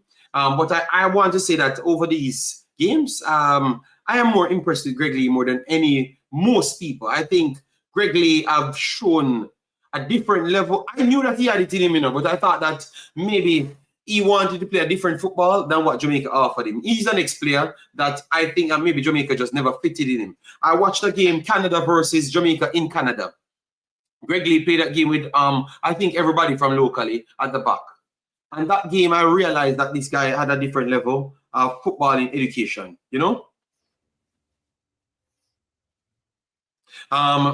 Yes, so I want to say Greg Lee is up there as one of the better performers on the night. And over both games, I would say, because even in even games that Jamaica is failing, Greg Lee have always been a consistent energy and composure player to keep it together. Obviously, sometimes pressure is going to continue, as what Francis said, because you don't have a midfield that's holding up anything. And after a period of time, they're going to break the midfield. But Greg Lee, I think I have to go with Greg Lee up there with the 7.3, 7.5 as one of the better players. I think that Ethan Blake was the better players, and I think Greg Lee is up there. Maybe SofaScore never did him a right service, because I think that he should be up there close to Ethan them, or if not above, because Greg Lee was very good, in my opinion. Lembekisa, I can't say the same. I thought Lembekisa, obviously, Francis pointed out that as well. He's on the king side, and fullbacks get confidence from the centre backs. So if they don't believe that you are going to hold something, they are trying to overcompensate to make sure they don't lose the battle, Andre. And then once they lose the battle, they start to kill themselves and lose it. And I can see the frustration from him. He was arguing with King a few times. So clearly he's trying to tell King that, brother, you need to be here. And you know, so I saw the frustration, and he's not so outspoken. So I don't want to beat him so bad, but I think that I would give him like a 6, just like King them. A 6, but he was trying, but he just never, he wasn't comfortable, you know. All right, you want me to go, Andre? Yeah, you go ahead. All right, listen up now. Let me get the man that said he's not doing any stats today. He's just giving his eye test. Let me let you know what. Let me put his description up there. People, I never brought on Francis. Francis called me. So Francis is a man that says he wants to give football out east side. So he said he doesn't work with the stats. And I know he works with the stats, but he wants to put his flavor to it. So Francis, go ahead. And that right here, no. And just so you know, I'm a man, and I stand on my skin, and I say it with my chest too. Yes. I'm ready. You already know that. So let's get to it. Greg Lee, oh my days. He's not the biggest. Ooh. He's not the quickest. He is rock steady. You know what you're going to get from Greg Lee every single day. He agreed with Greg Lee. He is rock steady. I call him Mr. Steady. I don't care what nobody say. There's no way that, respect to Amari, but there's no way nobody on that left side should be taking Greg Lee. I'm talking about in the air, monster. Monster in the air. He could throw in. His position-wise, defensively, he can pass the ball. More time than not, he's going to pass the ball on the grass than he is going to do it in the air. That's a fact. Go back and watch the games. Okay. He cleans up for Ethan Pinnock like nobody else. Boy, I tell you, he saves Ethan Pinnock biscuit. More Andre Blake, he saves Andre Blake's biscuit. Mr. Steady. He gets an 8 from me. He's been by far over these last 6 minutes. So hold on a minute. Hold on a minute, just for clarity. Could you separate it into defensively and attacking wise? Yes. Because if you give him an 8, is that for overall? Because remember his pass completion is 66%, right? Yeah. So for me, when I look at it, that's an overall. The 8's an overall. Okay. I think with it, the way he is positionally wise defensively, you gotta think about it. I'm gonna say, let me get to Dexter, and I'm gonna tie it all in one. Okay. So Dexter, for me, I believe he's not a great tackler. He got a lot of speed. He knows himself. He knows what he can do well, and he knows what he cannot do well, and he stays within himself. The problem is, if you got a center back that is not helping you, that is not assisting you. If you look at the goal that Curacao scored, the second goal they scored. He needed help. He got cut in on the inside, and your center back is supposed to be there to step. There was nobody there. He was standing in no man's land watching. Okay? You look at it. Tyrese Campbell helped Dexter a lot because he came back and he provided that defensive structure.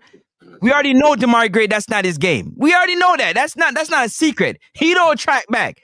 So if you got him not tracking back and your center back not helping you, Dexter out there on an island, boy. On an island by himself.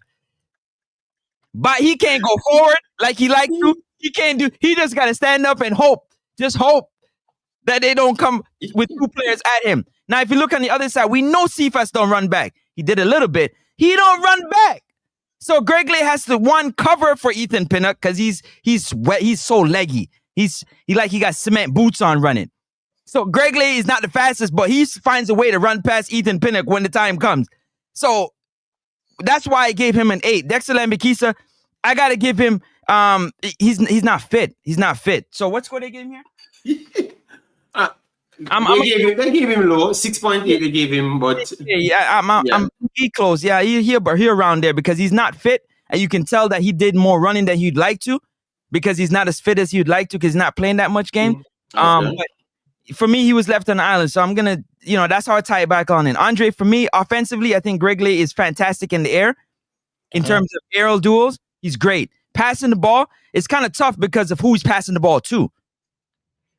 Right. Where he's moving the ball, as when he gets the ball, is where he's moving it to. And are they going to get onto the ball and what they're going to do with it? So that, for me, also comes with pass completion in my opinion. So okay. I want to ask all right, so Greggy is his player. I never knew, but I'm impressed with Greggy as well. I'm impressed. Favorite player. I just like when footballers. No. I never meant it that way. I'm just saying I'm impressed that you are impressed with the same player because nobody expected me to. Yeah, I like him. I think you're being a little bit more harsh on Ethan because you said that the running back was a problem. I thought that they were trying to keep lines and because of others. But you know what you say. How you gonna keep lines with somebody that's positionally poor?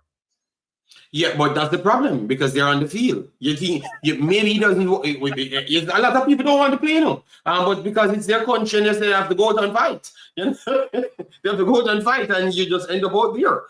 Francis, you don't know. Like, look at a lot of man's facial looks. They know that they're in a warm night a lot of times in the blood. But Ethan doesn't have speed. Because I don't think he relies on speed. And that's why every time when I'm picking a team, I always go for recover pace, which I would use Deshaun Bernard or Damian Lowe. I never thought that Damian Lowe was a better passer than anybody else, but I know that Damian Lowe is a better recover speed than anybody else. So, and he can tackle as well. I know that people would say that he will get red card, but every day with Ethan Pinnock, I would go with Damian Lowe every single day, twice on Sundays, Yeah, so that's what. But I understand. I thought that Greg Lee recovered well for Ethan as well. That is true. But I think he recovered for the entire team. Fact. And when he couldn't, Blake turned up and did the job. So yeah. But we're gonna move a little bit faster, people. We're gonna move a little bit faster. Frey was he was better than the other game, but I still believe that he has an anger management problem because he had a problem with Bakuna from the last game and he carried it over in this game. And we knew that he would have gotten a card or maybe got sent off because the first challenge in like 20 seconds in the game, Bakuna spun him, got around him and came back around him because he couldn't find an offensive option and then he resets it back. And you know that Frey ran and just kick him down and push him down. Like nothing happened in the game, Andre. Nothing at all. Nothing at all. Yeah. The game didn't start. Nothing at all. He just wants him to feel him. So he just wants him to feel him because he turns back and going defensive, and just runs and kick down the man. So it's like he wants to give him back what he gave him. I thought that Bakuna kicked him down and stepped on his arm and something like that in the last game, but I don't think it was that intentional for you to be carrying it over into 2 games. Yeah, but aside from that, he was decent. I thought that he made some good challenges.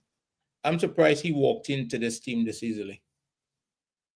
So, Andre, okay. I like your style, man. I like your style, brother. Yeah, everybody here talk the truth, and I like it. Y'all talk the truth. I love it, man. This is awesome. Because I watch this guy. I watch these guys every weekend, right? I watch these guys every weekend, and with what Jamaica have available to them, it puts.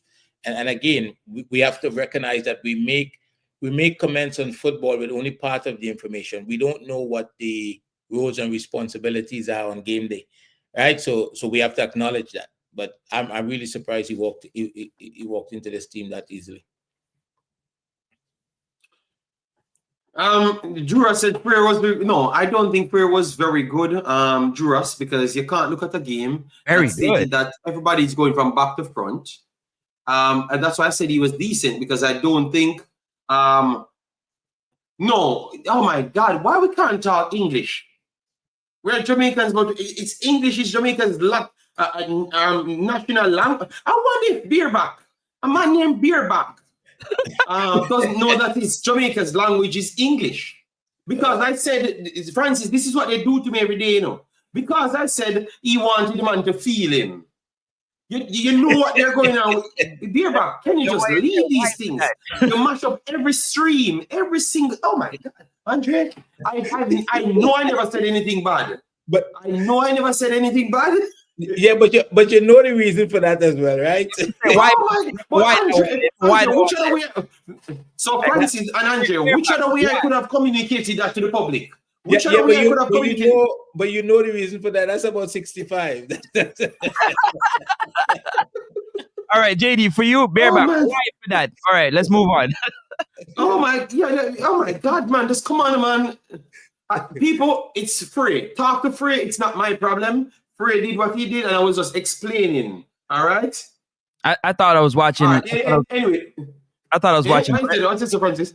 I thought I was watching wrestling. I thought it was American football. I don't know what Ian Frey was out there doing, boy. Oh my days!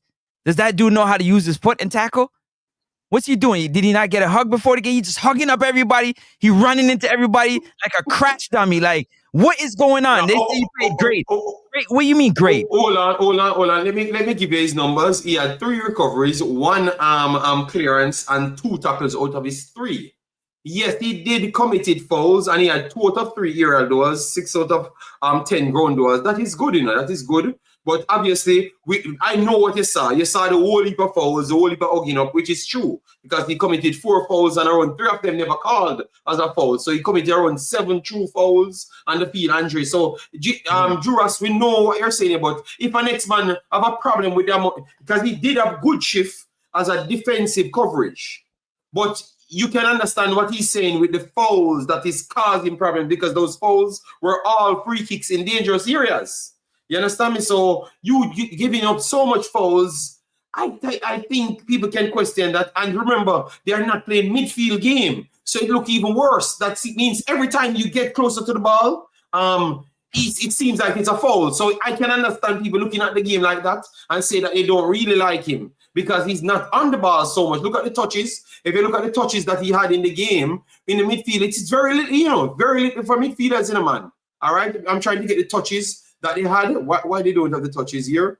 The touches that they had in the game is very little. Look at this. He had 24 of 29 passes, 83. Normally, your deeper line midfielder, Andre, that takes the ball off the midfielder, the center backs, them, easy well should have 84, 85 touches. You understand me? Right. It's just too little, but obviously we knew that they weren't playing through them. So I can understand where Francis is coming from, Juras, but I do share sentiments, Juras, that he was decent, and that's what I said from day one. He tried to get involved. But JD, think about it, JD. Honestly, you're giving a team like Curacao dead ball. No, I said he was decent. No, he's decent. I said he was decent.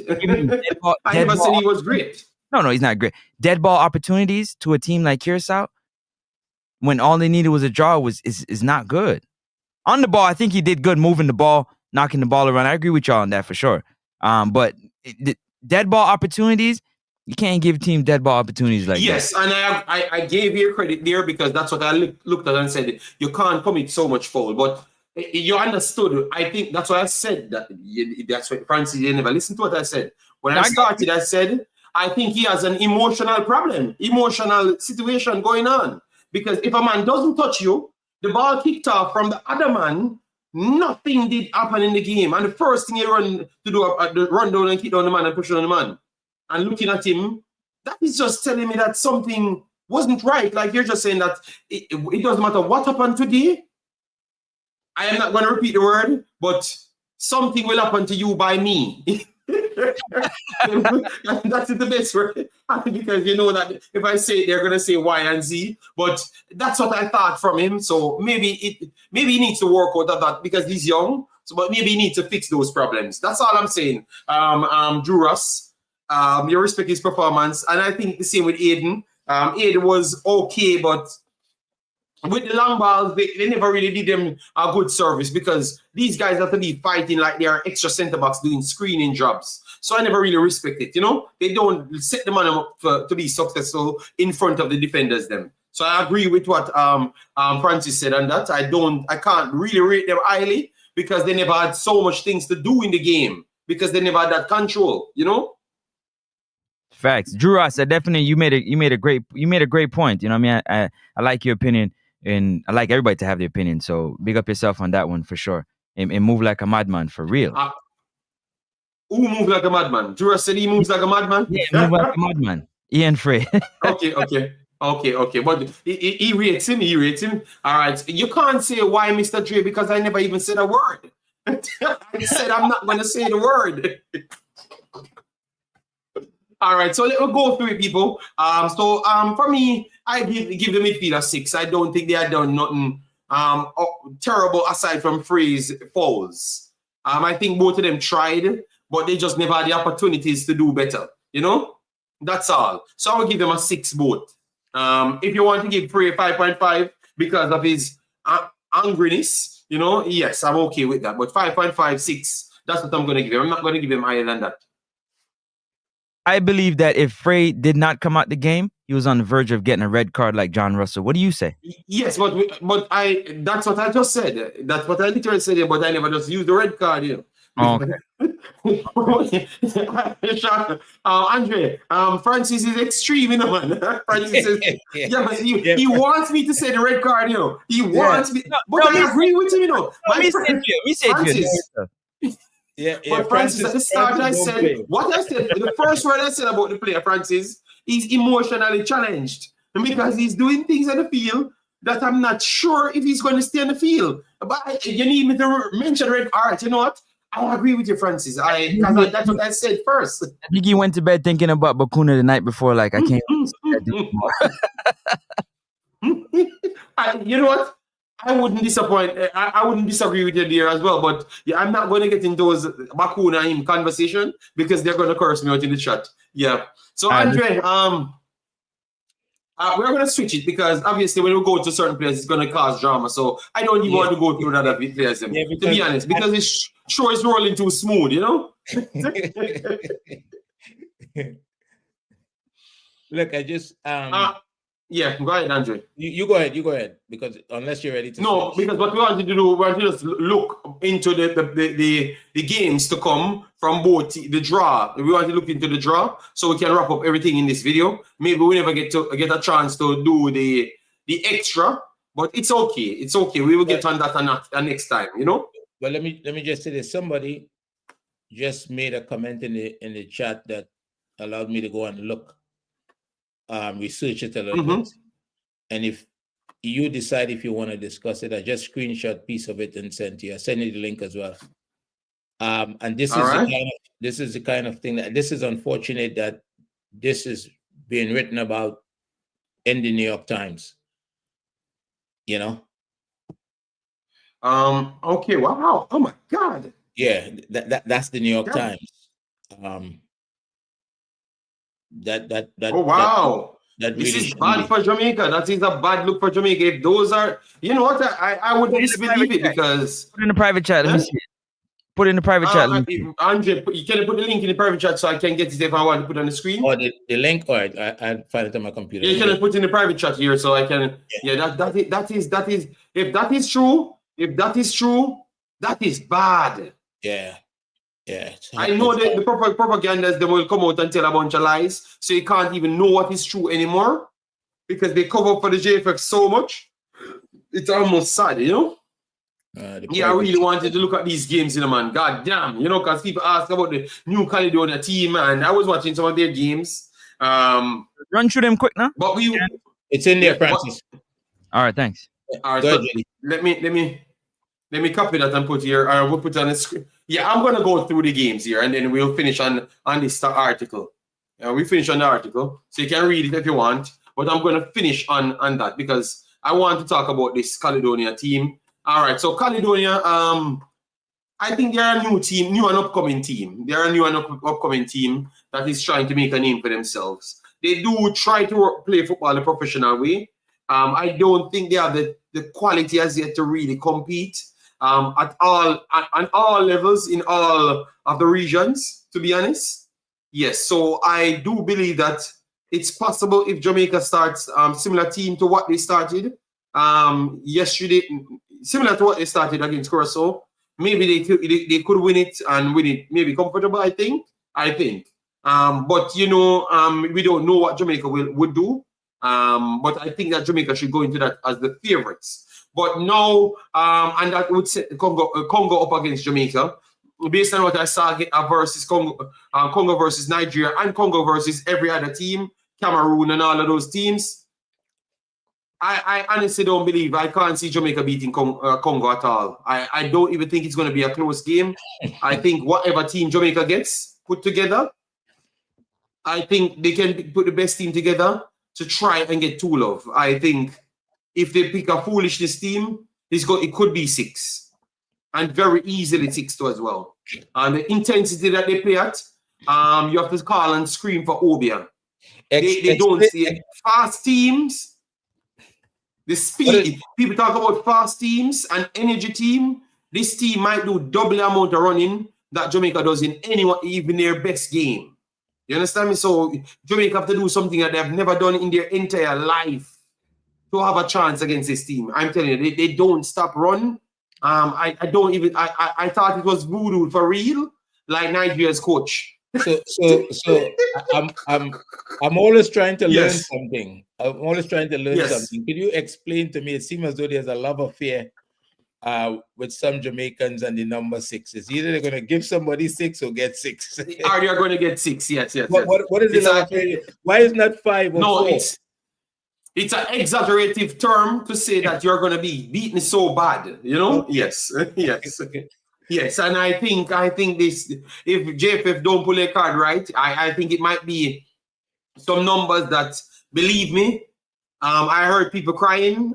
You will never cry in your life like what Jamaica will be getting from Congo if they do foolishness. So JFF, if you don't watch football, start watch football now. Because if you think you can pull the scam that you have always pulled on football, people brace yourself. I don't tell you foolishness. I think they might let it go because they want to keep players fit for World Cup. So maybe they will score 3 and 4 anyway. They will beat you very bad. Very, very bad. I actually don't think Jamaica have a chance beating Congo at all. At all. I don't even believe so because I know how corrupted they are. And that is the problem. So I know they're going to put in some foolishness. And by that time, they start telling that Richards is the best player on planet Earth. And then he has to play and Cephas has to play. And any team with Richards and Cephas get 20 from Congo. I'm not even asking you. I'm telling you, don't even watch the game, blood. If you're egotistic, don't watch a game. Leave it alone. Don't bet on it. You know, that's what I have to say. And before I go to Suriname, I don't know if none of you guys disagree with me, you know? But I just warn you guys, you don't like to cry. Don't watch that game. If you don't see the squad going in, when you can brag all you want about Caledonia, win the game good and brag. But don't watch a game if the squad looks bad, because it's going to end very bad. I want to Max City says 6 is for disgrace, but I want to. Bareback is talking about the link up every OBA man from St. Thomas to St. Mary's to Clarendon. How do we go from being in a subgroup to OBA man? Look at the same by OBA.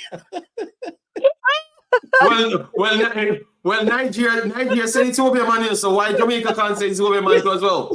Nigeria has a 500. Andre, Nigeria have a $500 million squad here. Playing them, and they said it's Obia man. so Jamaica have a $50 million squad, and maybe it's gonna down to $20 million. So that is $480 million difference here. So Jamaica have a $50 million squad, was in a soup group. Now yes, Obia man to save.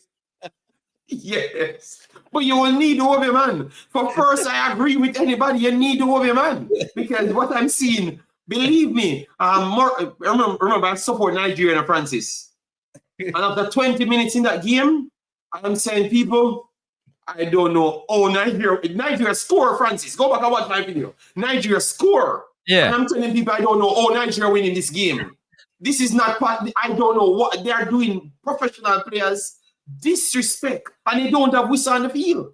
They are just running. They are playing rings around Nigeria blood. So if they are gonna do anything like that, boy, I would forfeit the match. I wouldn't even want to turn up. I think Congo players are laughing on Twitter. Yes, I think they're confident that they're going to beat everybody. And if Jamaica don't play their cards right, they have zero chance. I'm telling you, you have to get the best players to go there. Try and get even Macy Greenwood. Just try and get anybody you can get. And try and contact the Obia man as well. Because he will be needed. So the Obia man plus everybody. Leon Bailey, everybody that's good, come on that field to try and give them a game. Because I'm telling you, blood, a whole heap of eyeballs will be crying. Francis. A whole heap of eyeballs. You see, because remember, we are a delusional culture, you know. We are delusional, you know. And because I heard man saying that, yo, Congo on a team, easy soup this. The next group with Bolivia would be harder. That's what I heard, you know. Because all of a sudden, we're playing Congo, so it's easy. Believe me, people, you never hear me so confident. Believe it's him. Only one way it's gonna go, blood. All right? The Wobie man. Hold on, Kirsa still ask me how the soup tastes. How the soup tastes.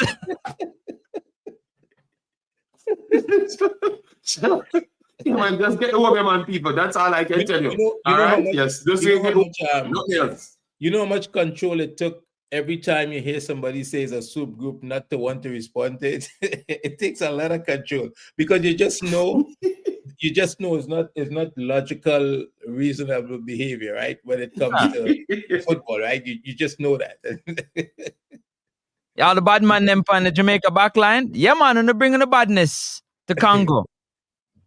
So what you think? Because maybe people think that because they always say I'm not hating on Jamaica, but for some reason, everything that I say won't take place on the field. When Jamaica is going to win and I pick them to win, and they win. When I say they're going to lose the damn game, they lose the game.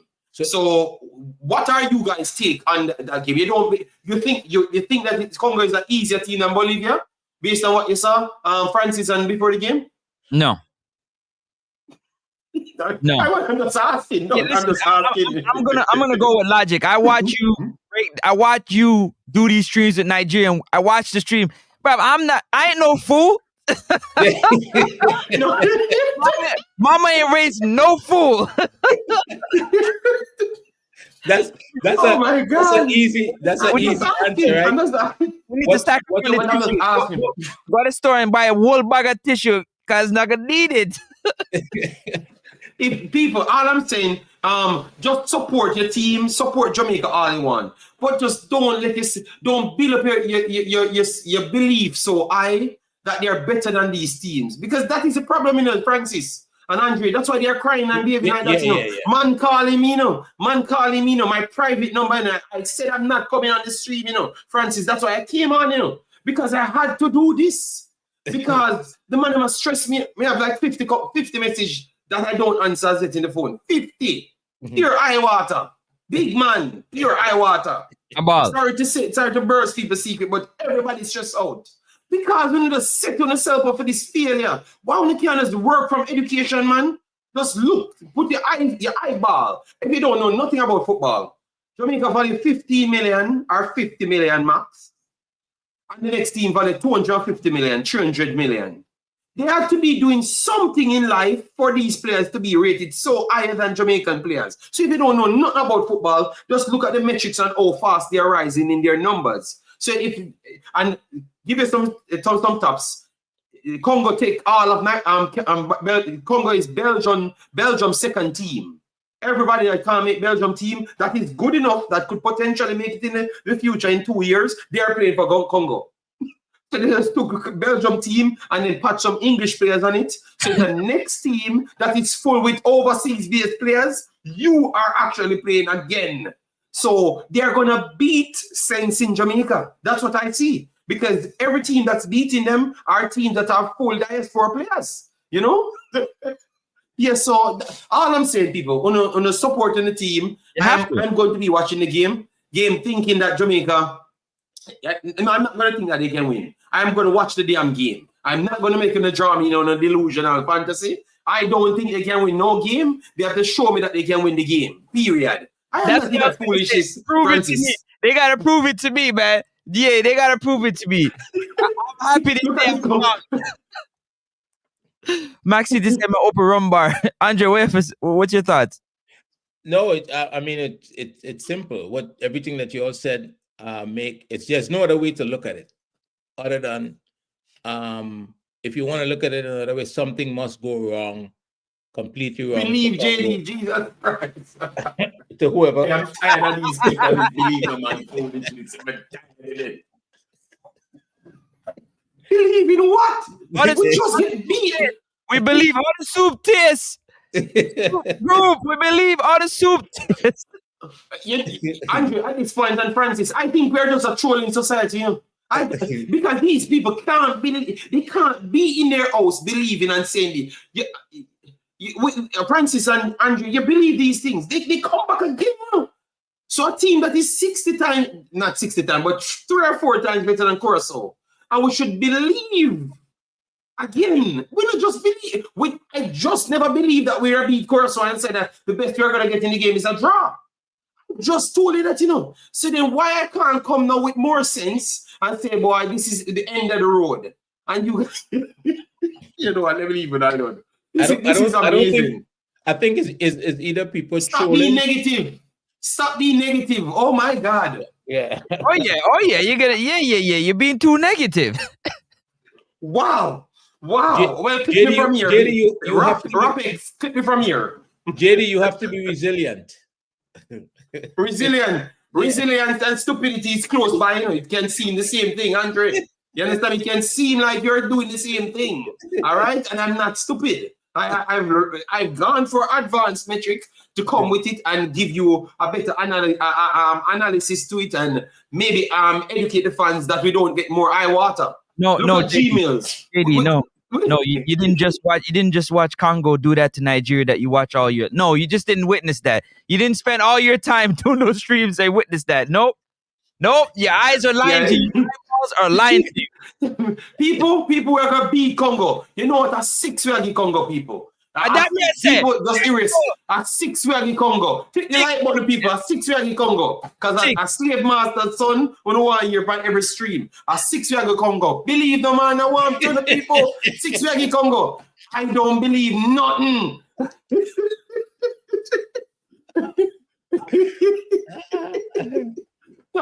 Beer back. As I said, the man said that, but we tell the people all right. So a 6-way Congo blood. All right, me I believe. All right, me not do no more stream. So you're not gonna hear from me. Can we move on? Laugh out loud, brother. The man. All right, you know what? They will continue. So, anyways. So quite a few people is asking who you think the coach should be. There should be and who will be. Well, I see a couple of, what did they say? Who you think the coach will be? Andre, look at his comment on the screen. Which one is that? 7 like L.A. Lewis. That is the perfect example of what we're talking here.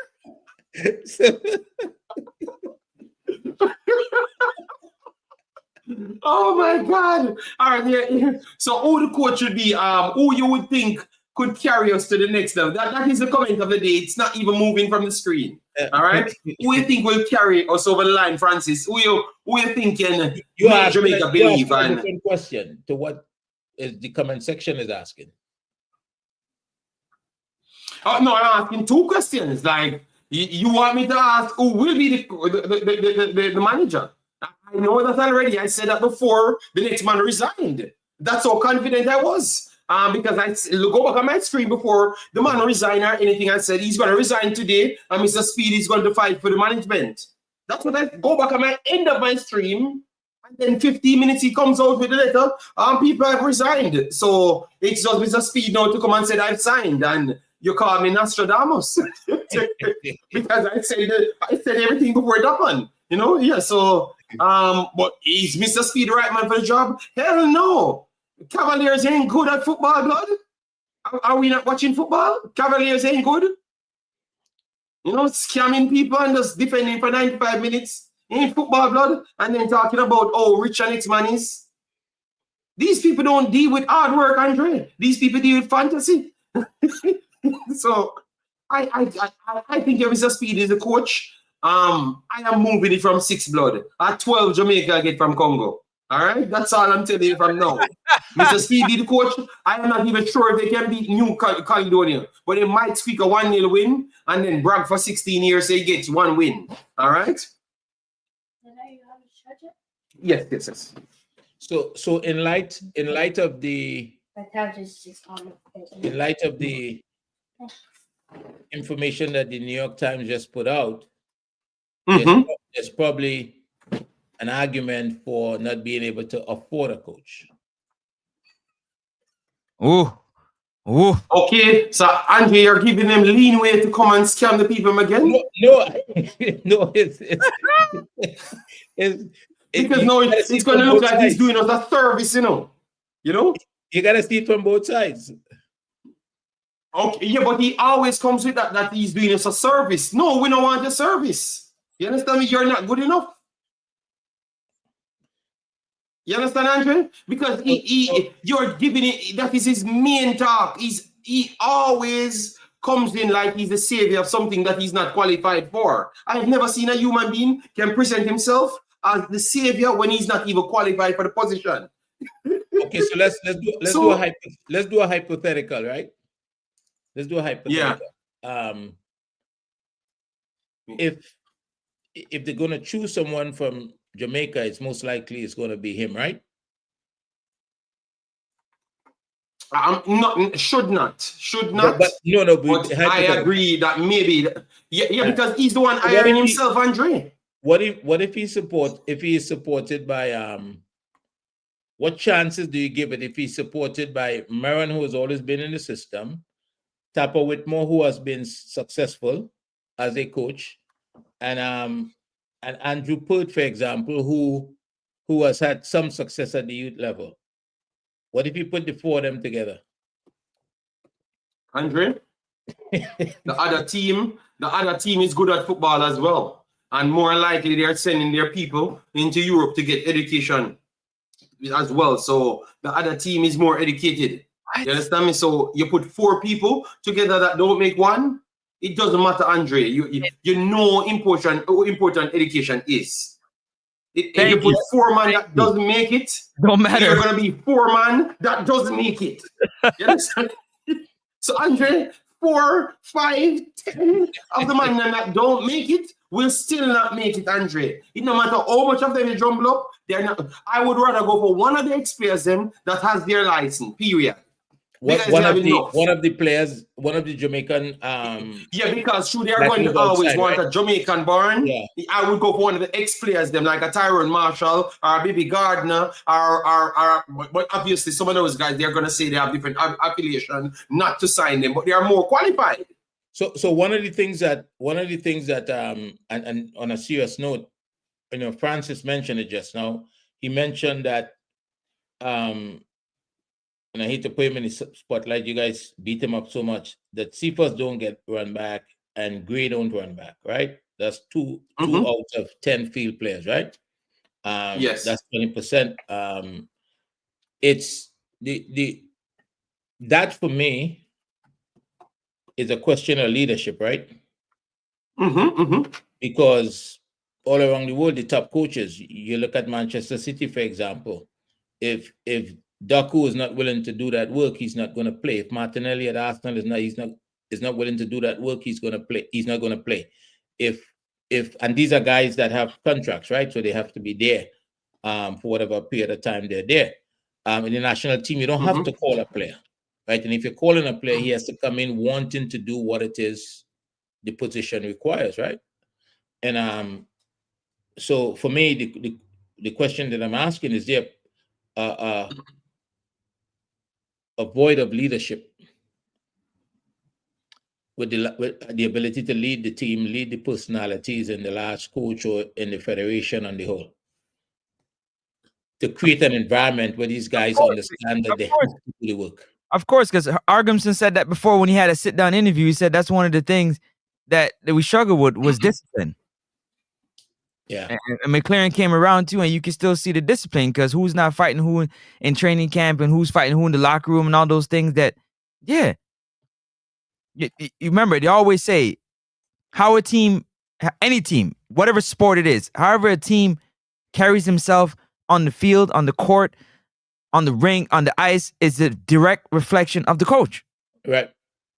Direct reflection of the coach and how he wants his orders to be carried out. So if you've seen a lot of bad attitudes and a lot of arguing and fighting, that's a direct reflection of what is going on in preparation. Going back to that word again. Okay, J Money, I can't do the calling system because I don't have any calling system and people answer on the live. So I don't know how I would have done that. But maybe next time. All right, J Money. I'm sorry about that, yeah? All right. For me, Andre, Jamaican family vibes. Greenwood didn't want to play for McLaren. Family vibes, you never heard that from Greenwood. You never heard that Greenwood said he wanted to play for Jamaica. What you're doing now, you're running with the propaganda that the JFF planned to get rid of the coach. And because he left, because I know about that plan that they had planned. Stop believing these things, what people tells you, Jamaican family vibes. It's not true. They are making these stuffs up. That's why they hire a certain amount of people to sell propaganda to you guys, because you will believe those people. Always remember that. These things are not true. You never even knew if Greenwood ever gave a light that he wanted to play for Jamaica. Because I can promise you, none of them can come out and say that Greenwood told him that he's going to play for Jamaica at any point. And I know that's a fact. It doesn't matter who come on YouTube and say that. I can tell them that they're lying. So the fact that you guys are building something up on Greenwood, which I know is not true, you know. Yeah. And they are building a story around it. Brother, you guys need to stop, man. Playing on the emotions of the fans, JD. Playing on the emotions of the fans. I know. But come on, man. We are giving people bad name. So if the kids should come here at some point and play, you guys are going to hate him. Instead of we're trying to set up the camaraderie with the players, that the players get welcome, they are getting hatred before they even come here, Andre. So the fans have a lot to play with these hostile situation, you know, man. You know, because I don't like the fact that I saw everybody hating English players. Like it's a trend to hate English players. Come on, man, let me leave it alone, man. You know? Yeah, that's not a good environment to create, to be honest with you. Yes. So Greenwood never tell anybody that he's not going to play for Jamaica. All right? And Greenwood never tell anybody that he's going to play or not. And the sacrifice, as a footballer, to leave your football club and come represent the national team, it's a tremendous one. And also to play for a national team is also a privilege, right? So it's in the news. There's no need for all of this animosity that's created sometimes, and trying to say to players who are not quite at the same level that they're better or they're as good as, you know. So that's something we should go. Jamaican family vibes, stop listening to Jamaican news. 95% of Jamaican news is propaganda. And because I am telling you that the guy never made no commitment to Jamaica, period. None of them can say otherwise. They're going to talk to father and all sorts of things. They'll never come and tell you that the player ever said anything publicly or nowhere. Stop making you guys emotion or hatred of something force you to do certain things, man. You can't come and tell me that it's in the news. I'm telling you something. You don't know if I spoke with the people directly or something. You don't know that.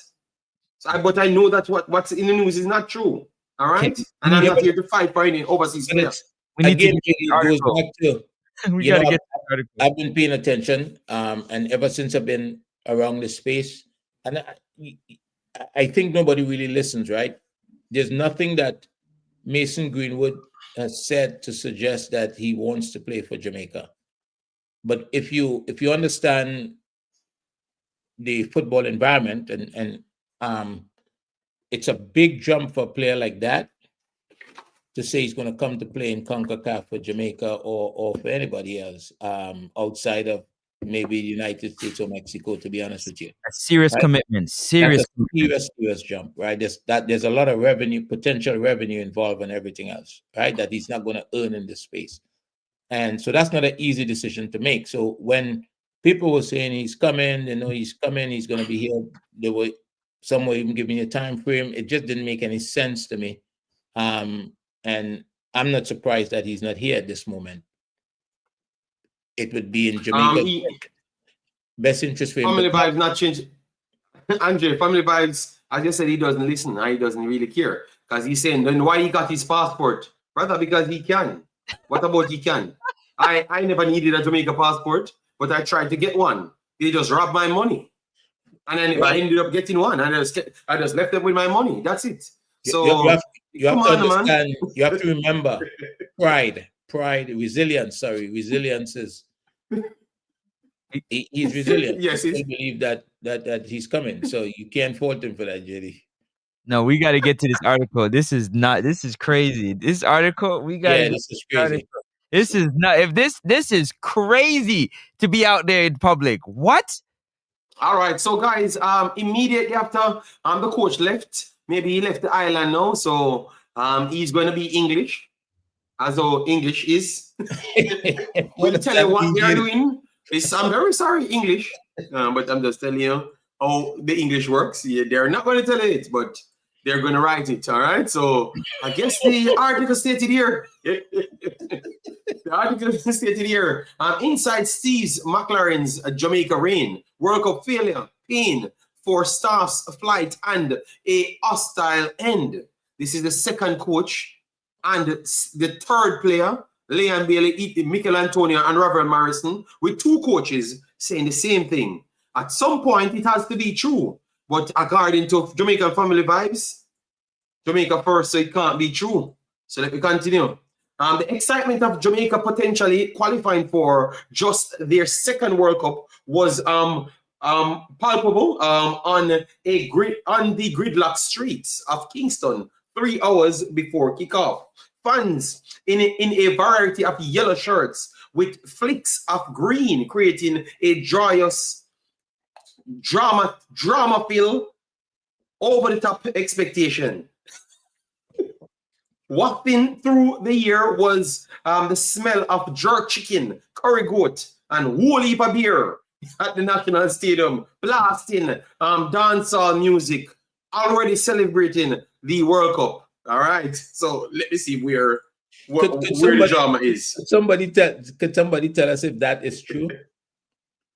That what? Andre, I don't have to be there to know that it's true. The smell of jerk chicken. Jerk chicken, of course, that is true. I watched a live stream that they were walking into the stadium. Yeah, there was drum pans everywhere. There was music blasting. They were doing games for sure, 100%. Yeah, but the smell of the I don't have to be there. What do you mean the yes, smell? Andre. Andre, if you have a whole line of jerk chicken, I didn't see that, so I'm asking, and I know writers. I am telling you, that is believable. That is believable. That's what I'm saying. That's my point. It's believable. Before you get into the stadium, you punch your ticket and then you walk through the food before you get jerk chicken. Yes. Yeah. Okay. Jerk chicken. Because if I was there, it would be the same thing. It would be the same thing for me. Jerk chicken first, you know. Yeah.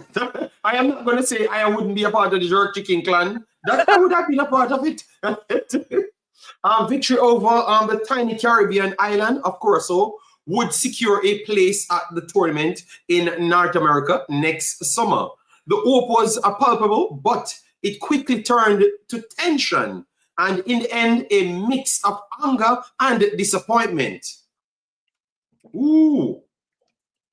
While Curacao celebrated a 0-0 draw, which meant they became the smallest nation to reach the World Cup, a deflated Steve McLaren read out a unwritten statement announcing his resignation as Jamaica's head coach. All right, so let me see where the question of what the former England manager and Manchester United assistant will do next is likely answered on the operating table. The 64-year-old has been managing athletic ankle for 2 years, and doctors have recommended fitting and replacement through surgery. Okay, so he's injured, which arthritis in his ankle. Yeah, man. Okay, which requires a 4 to 6 months of recovery. Okay, so why we never heard these things, man? So damn. He had a procedure last year, but has still required steroids and painkillers when leading sessions with Jamaica. Oh my God. A situation that became more pressing when he lost the service of his assistant this summer for the Unity Cup, the first phase of World Cup qualification and the Concacaf Gold Cup after Paul Simpson left to become head coach of the United States under 16. Jesus Christ. Okay. Oh, damn.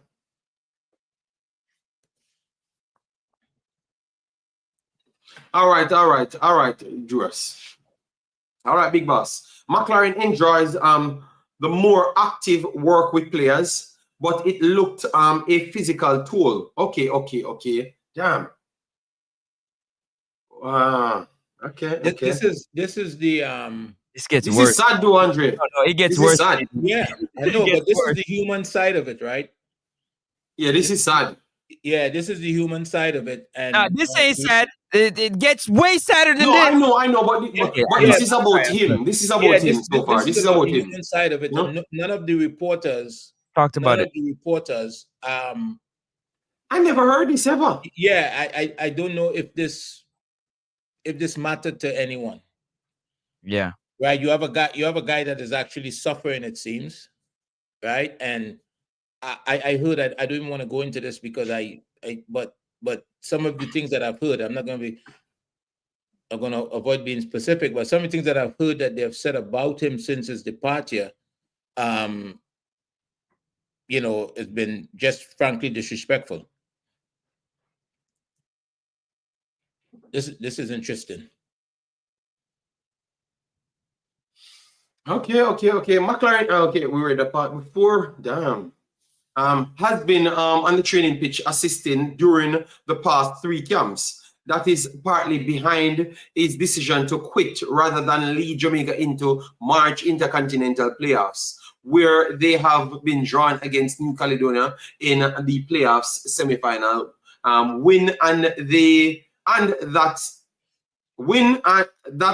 And they will face DR Congo, the Wobia team, in the final for a place for North America next year.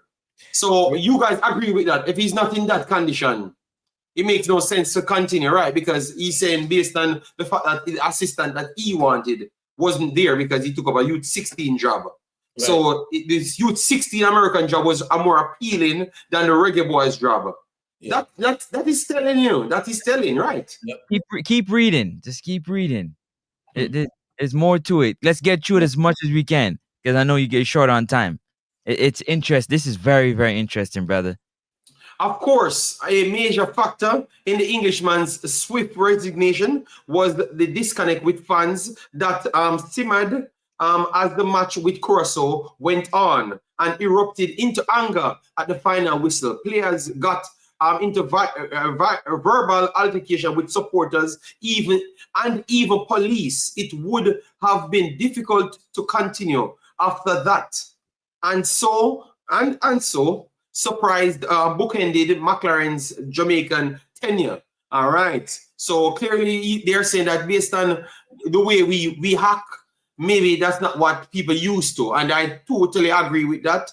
I don't think normal other human beings on earth are used to these type of behaviors, It was a shock when he left Manchester United to go to the Caribbean, even if the trade in weather was understandable, and there were stunned faces as the Jamaican Football Federation JFF President Michael Ricketts told reporter in the tunnel of the National Stadium that McLaren's offer of resignation had been accepted.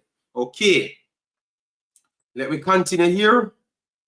This is good though. Moments later, McLaren came into a small press conference room, sat behind the table and looked up at the standing the standing media and television cameras to read his statement. Having jotted some thoughts in anticipation, he had tears in his eyes as he spoke about taking deep reflection and deciding to allow for new energy and a different perspective for those matches in March.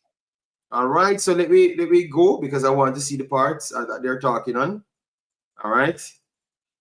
McLaren did not take any questions, bringing to mind Roy Hodges' exit from England after Euros 2016. Hodges had lost to Iceland, the nation Curacao have just overtaken as the smallest to qualify for a World Cup. He keeps on breaking records. The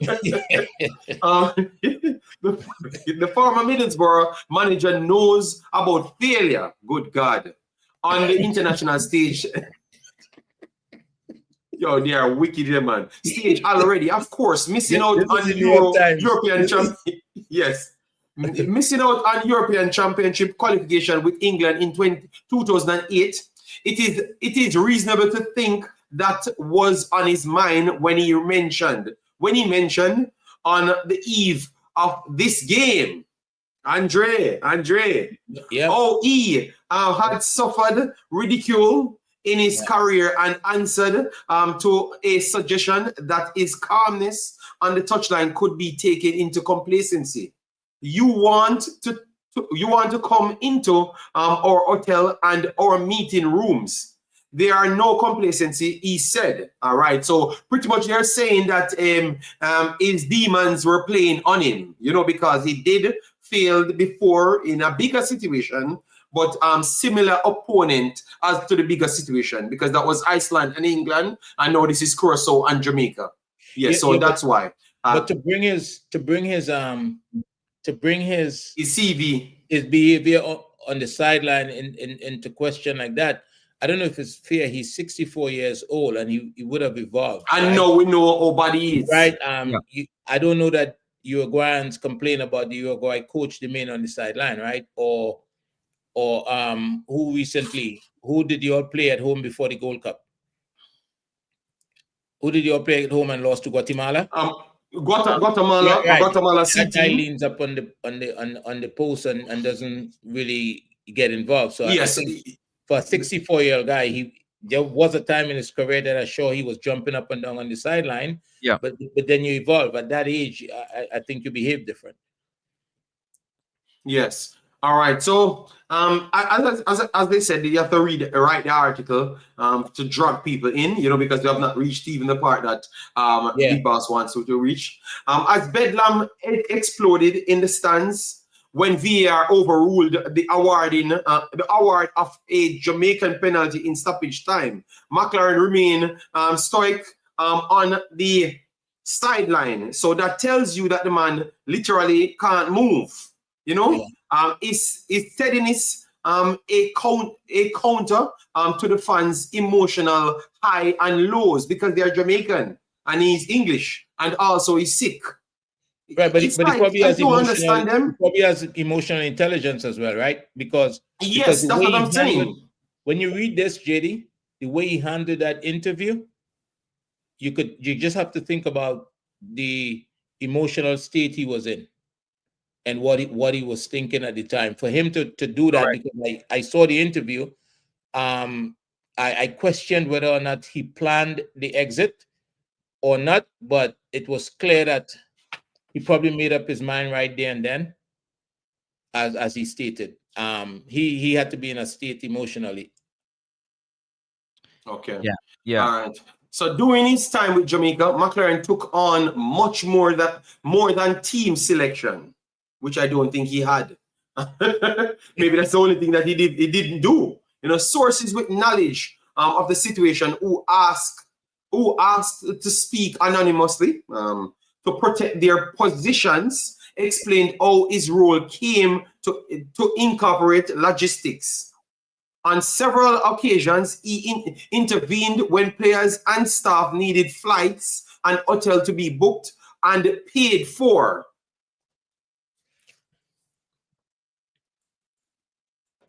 The room went silent.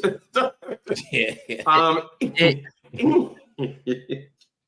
You're right. Keep going, Jay. Don't stay. Keep rolling. Right. It gets worse. In September, at the start of the second phase of the World Cup qualification, the JFF told the players they would no longer cover upgrades to business class on flights to and from Jamaica. It had been the case that players' match fees provided the funding for long-haul journeys, but this was removed.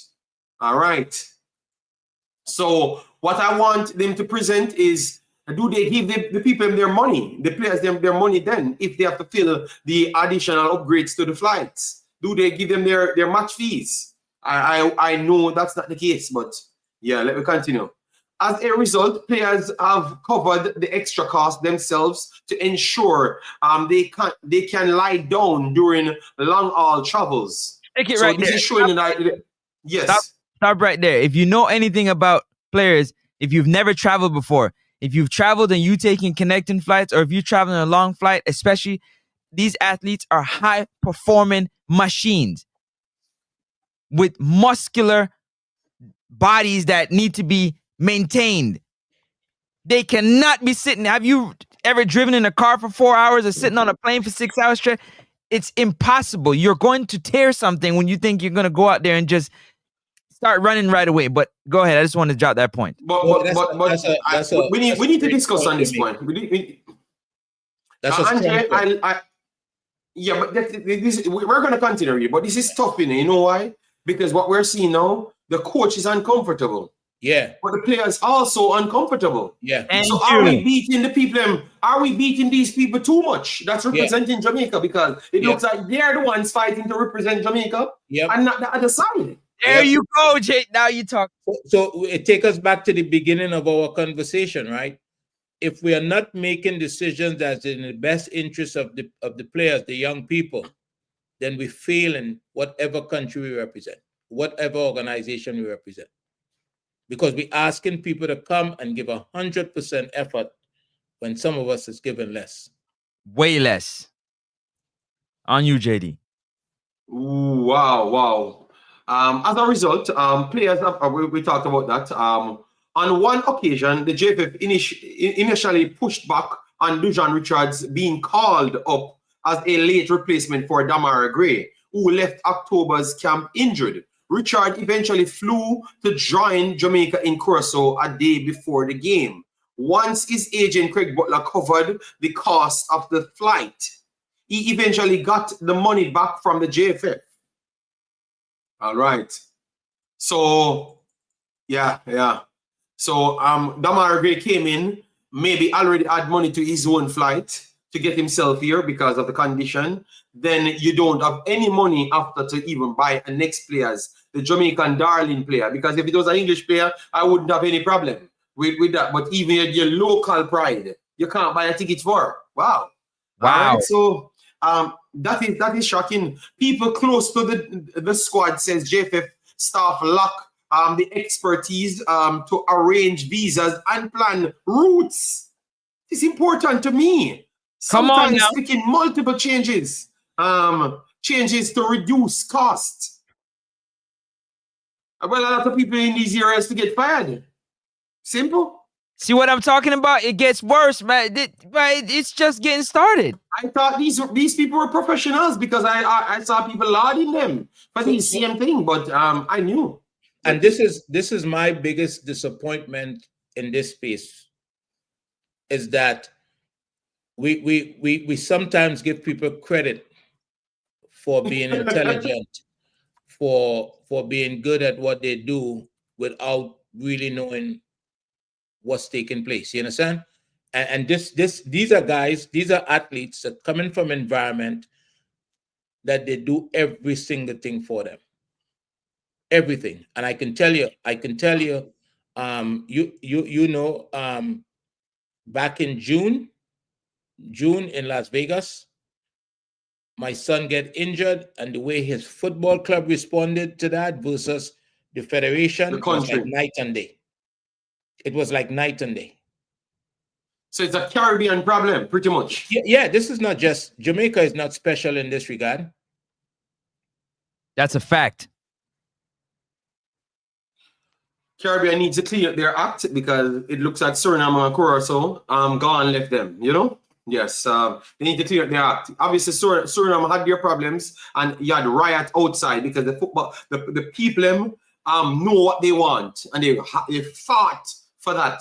And people would have rolled inside that. And I think it's going to take something like that in Jamaica and Trinidad for things to change. The people have to make them know that, listen to me, if you don't do your job, it looks like you might not have a job to possibly do. You know, even if you're in charge. You see, here was the problem, JD. One time I made an argument in a space in Trinidad about needing to change the educational system. And I specifically said that we need to create a system based on a philosophy of somebody like Marcus Garvey. And they were all bent out of shape, right? And started to make all sorts of excuses why that shouldn't be the case. But at the end of the day, Marcus Garvey is someone that talked about self-reliance and pride. And it seemed as though we only picked up the pride part of it and not the self-reliance bit. And that's why this article could be written today. Let me add a point to it before you start reading. Point is, for anybody in the comment section or listening, yeah, just tell the JFF to sue the newspaper. I bet you they won't. I bet you they won't. Yeah, but you know that you're going to always get one of those individuals that are so prideful. I bet you they won't. I am doing a trick. I actually think Jamaica has the most prideful people on earth. I know I'm not wrong, you know. People will push back, but I know I'm not wrong. It doesn't matter what happened, Francis. Even when they saw the man shoot the man down the road, once it gives Jamaica a bad name, they're going to make up a story why he needed to shoot the man down the road. When even the man that killed the man will be telling her, yes, he needs to dead, because that's exactly what he's going to say. They're going to come out and make a story up. Brother, sometimes we be having much more emotional intelligence and act the right way solves the problem overall.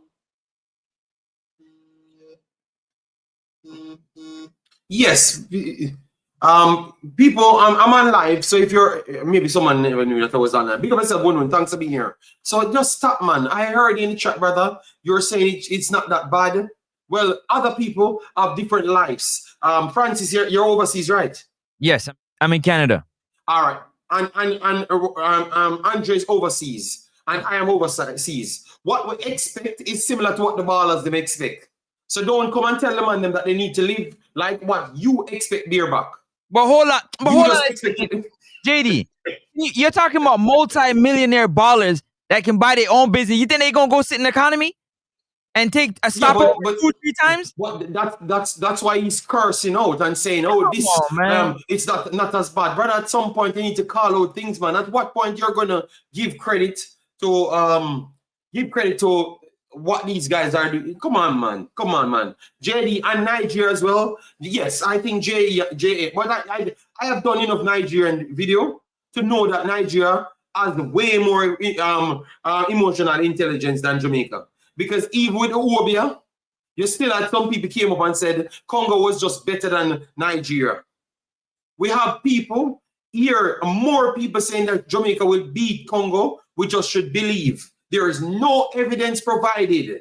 So I think that Jamaica takes the lead on Jamaica takes the lead on Nigeria. I'm telling you, blood. And per capita. Let me use per capita because it's too small. Per capita. Let me continue. All right? Because Beerback looked like he finally got to his soul. All right? I know you have to run, Andre, so let me try to run through it.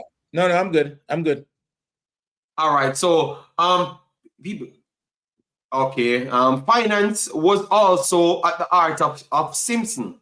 Okay, finance was also at the art of Simpson. That is the assistant coach. I took the job as U16 coach for USA. Okay. So remember they said he never said that. They said he left because he took the job, but not now because of money. Yes. But now they're letting you know that that was the reason he left. Yeah. There you go.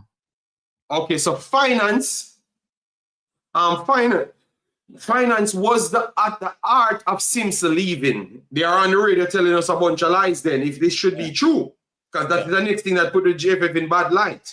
McLaren's former assistant leaving in August. He was initially owed a salary by the JFF, which was only reimbursed once he had taken the call to join US.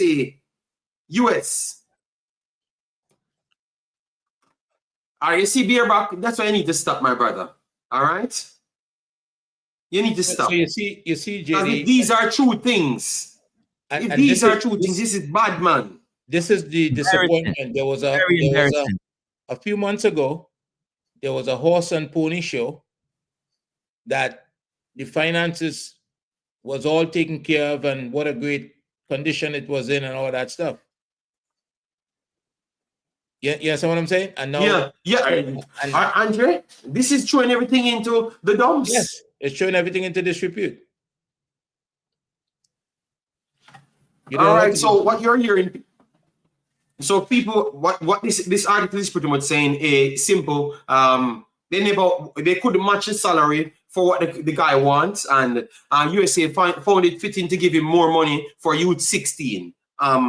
According to what the situation is. And so obviously the coach will be unsettled, because if you can't pay the man what he wants and he needs his assistance. Yeah, man. Richard Green, listening is important. Listening is important, Richard Green. Yeah. So please don't come here with that foolishness. Yeah. Because Andre have not said one thing bad about Jamaica. Left Richard Green, believe me, Richard Green. Trinidad into the question, into the conversation. Yes, Richard Green, Andre, don't pay Richard Green any mind. Because Richard Green is the leader of the emotional intelligence part. He's the leader. The man will come and just beat me for no reason, even when I'm 100% right. Andre is the one that's trying to tell us that it's not only Jamaica bad, it's literally the Caribbean. And you come here and try to disrespect the man. Brother, sometimes just listen. Clear, man. Jesus God, man. What are you talking about? Okay, then why are you saying that he's not talking about Trinidad? Anyways, we're not going to pay Richard Green much mind, because Richard Green did not know what we were talking about, and he came out here fighting. Youth setup, when McLaren requested that Richard Artis, who McLaren had worked with at Manchester United for 2 years between 2022 and 2024, join him for the World Cup qualifying camps as Simpson's replacement in a dual role as number 2 and goalkeeping coach. He was turned down by the governing body, so McLaren picked up the tab himself for Harris flights and hotel. Artist has yet to receive a wage. Say that. Read that last part again. So when McLaren requested that Richard Artis, who McLaren had worked with Manchester United for 2 years, right, between 2022 and 2024, join him at the World Cup qualifying camps as Simpson's replacement, all right? So he's still working with Jamaica, because maybe they convinced him that they can't afford that, so we go somewhere else now. He pointed out someone else now, which is Richard Artis, to come here, all right? And they said he was turned down by the governing body, which should be the JFF, right? If I'm reading well. Exactly. So McLaren picked up the tab himself for Artist's flight and hotel, and has yet to receive a wage. So that pretty much means McLaren hired his own assistants. Yeah. And Jamaica never had none. That's what it's telling me here. Because that means he paid for his stuff and hired an assistant. Didn't this happen before, JD? Some years ago with somebody else? Of course it happened before. Yes, it happened multiple times. Yeah. Let's not also forget, Andre, I don't know if you've heard this, but let me tell you, it's on record and on tape that Rava Morrison and Mikel Antonio have said that they've had to pay their way to Jamaica multiple times. Yes. That's on record. Credit to one of the guys that work in the JFF, the only one. Mr. Speed came on my program and said why he loved Mikel Antonio, because Mikel Antonio played for his flight and other people's flight and don't even complain. That's what he said. But I heard Mr. The next guy that just resigned, Dennis Strong, said that what he loves about English players, then they just pay their things and come here and nobody pressures, and they don't ask for anything. But let me make this point, and this is symptomatic of our problem. right? You're reading an article that was written by a Manchester United correspondent, Laurie Whitwell, and Richard Green has not questioned that guy's motive. You understand what I'm saying? But he's here questioning mine or my contribution to the conversation. And that in that lies the problem that we are having in the region. But that's what we had said. What was the problem we're having in the region? And that's why Richard Green just came to the conversation in last, and whatever he thinks to say, he just said something because he wants to know that, make us know that he's here. People, remember we're here for 2 hours and odd, and we don't see the likes on the video. It's a very much informative video. You understand me? Maybe you don't like those type of videos, but I would like to see the like button goes up before we finish. So get this to at least 150. If I see anything less than 150, you know that I'm not coming back. Say better, you better. I know it's gonna go up after I'm finished, but I need to see it before, and I have only like 30 more minutes. I'm not passing 3 hours. All right. The JFF has occurred a depth over the course of the past few years, which influences its decision. World Cup qualification would wipe this out. FIFA has not yet confirmed prize money levels for the World Cup, the 2026 World Cup, but in 2022, a total of 440 million, which is 336 million pounds, as of today's exchange rate, was split between 32 teams. All right, which we know, we kind of know the money, but maybe they are just making sure that they don't make any mistakes in the article. Yes, the JFF has improved standards since McLaren has been in charge, upgrading training equipment and no longer conducting sessions on cricket pitches. But the use of widespread football technology such as GPS tracking is still absent. Yo, the things that these players have to go and do in the country, you guys should be cherishing them. You understand me? There is internal politics too, over which players should be selected and included. Come on now. I love this. I love this. I told you I love that it reaches England. Please sign me. Let me write on this article as well. I will inform. I'm the biggest informer. Give you all facts. All right. Those in the hierarchy have their preference and communicate them. While stories of some players breaking curfew remains, Ricardo Atkins, a personal chef, took to Instagram after Tuesday's game to say he saw 3 players in Kingston's Raw Bar until 2 a.m. on Saturday night, hours before the 10 a.m. training session on Monday morning. Huh? Sunday night. On Sunday as well, because they said that's a disrespect to the coach. Sunday.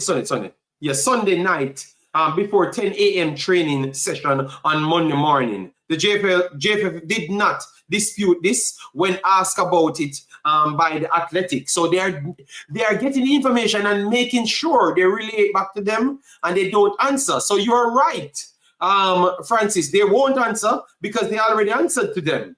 But that's the responsibility of a journalist, right? You let them know that you're working on this story and this is the information we have. Would you like to comment? So, and they say what? Nothing. Okay. Yeah. Okay. Yes. Emmett said yes, they need to contact me because I'm the biggest informer. I have all information. Whatever Athletic, I'm ready to inform because I need to get them banned. All right, they're frauds. Bringing together players born and raised in Jamaica with those who have been recruited after living all their lives abroad has been another challenge. McLaren was skeptical that the talent in the country was better than in Europe. But others close to the squad felt he could have found untapped quality had he spent longer in Jamaica. Here it goes again. Oh God! Hold on. How long did Haiti? Hold on, JD. How long did Haiti's coach spend in Haiti? 0 days. 0 days, 0 seconds. Okay. Yeah. Yes, and I need you to go back to 1985. Lindy De La Pena said the same thing about these frauds in Jamaica. that keep on telling people that they need to bring everything to their doorstep. And he literally said in 1985, Jamaican players cannot be better than European players and never will be because they don't work hard. We're saying the same thing in 2022, 2026. Lindy I played the clip in 1985 when you had Jamaica versus England. Did play a game, you know. I don't know if you're on Francis at that time. They did play a game. English versus Jamaican. Francis said, no, sir, I wasn't around. Yes, and Lindy Delapena, one of Jamaica's best ballers ever, he literally said the same thing. So it tells you they are batting for people that have never changed. And that is years ago in Andre. I'm going to try and send you the clip for Lindy Delapena when he was speaking. I'm sending that. You're going to love that. He sent it to me. Yeah, man, I would try to send it to you as well. He did beat them. He gave them a beating, a very bad beating. Oh my God! You're going to try, or you're going to send it? No, I'm going to send it because I'm going to ask my virgin to send it back to me because I have my virgin then that give me all articles, you know, man. But sometimes my phone is full and I have to delete my things. Then you know what I love? I love the fact that you keep each other accountable. Andre keep it JD. Which one are you doing? Yeah. As I'm off the internet, Andre know that I'm going to get the information from whosoever I'm going to get the information from. All right, JD, post the clip so everyone can see it. Oh yeah, but I did play it on this channel as well, you know. So I just need to find the video that I played on the channel. I just need to remember the name. And you guys are here, but you heard it already. So just help me out, the man, that I don't have to bother anybody else and I can just play it back and send it to the two guys in here. Yeah. All right. So clearly the xenophobia and the desperation to sign a coach and then trying to force him to do other things. Everything that we are saying is actually right, you know? And that's what they're throwing on the guy. Before this article came up, I made mention of not having money to hire a coach as a potential conversation and what would happen. So this is looking like there's no money to hire a coach. Right? Yes. And Superhero will turn in that have 7,000 jobs. That adds another job to the 7,000. So don't make it 7,001. Don't forget, Hargrimson did this before. He upgraded the system too, and he did a lot of these things as well too. That Steve McLaren is apparently doing as well. He has set up a system. He had changed the training. He upgraded people to teach them this and teach them that and do this. That what was said. So what happened to all that structure? Wow, it's just shocking. You know, I'm just glad that we're much more privy to the other nations. And that's why I'm not giving Jamaica any slide here, because we know about Curacao, I know about Suriname, and we saw our AD doing. So they can't get away with this foolishness, you know? The good thing about this is that this newspaper is credible. They have a reputation, and they would not write this if they couldn't back it up. I don't think they would. So... yeah. All right, let's roll. All right, where we were, okay, untapped talent. Okay, McLaren intended to fly from his home in Yorkshire a few days before camp started, which he had a problem with that as well. These various spinning plates are why former head coach Hal Grimson warned McLaren that he would not last 2 months in charge when when the pair shared a phone call. Yeah. Keep laughing. He told the brother, run. No matter. I am Nostradamus. What I did say when he said on the first interview, he spoke to McLaren and said, McLaren, tell this man everything that will reach him in the country. That's what I said. Go back to my damn video and hear it in front of you. People laugh with you and you don't know that they're laughing after you. That means I told her that I just need some bleaching cream and all of you guys respect me. All right? Because I'm telling you, the things that I tell you here, everything that I've said is accurate. Everything. People don't like them, man. Like what, Andre? They don't like them. They just pretend well because you're in a run and say you can't do better. But they don't give you something to like. So I know that this man would not tell him anything good about Jamaica. Good what? You see? So I'm glad that you guys are seeing this. So that means you talk about I hated Jamaica hated what? I am just a principal person. And every principal person would have said the same thing. You know why? Because he has respect for our next coach. You understand me? Francis, and before the game, he's gonna tell him the truth. It's called a he's coach. gonna tell him the truth. From the time he said they talk, it was clear that he would have he would have said to him, he would have told him what happened. Yeah, because they're coaching fraternity. You look out for another coach. Coach, look out for coach. Yeah, he's not gonna set him up. He's not gonna set him up like that. And what this means now, much coaches don't want this job. So they better go give a local coach him. Because much other coaches don't want this job. So Jamaica might get an ex-coach, Andre and Francis, they have to be connected to Jamaica via one of the ex-players them, or and they come in for free. That's how I'm looking at it. Yeah. They're coming for free to bolster their CV. As an opportunity, it have some people take chances, right? You take it for free, you get it on your resume, and you know, lightning strike and you're in the World Cup, right? JD, let me answer something. Jay, you said, what did Steve do with that information? It's the same thing like if you were to leave a girl and a man say, yo, she's crazy. You're like, I'm not that. I'm not you. I'm me. I could change that. Steve probably thought he could do something different. He realized that he can't. And Francis, he figured that out before the 2 months. You know why? I have to credit my brethren, Pastor. A lot of people said Pastor is the harshest human being on planet Earth.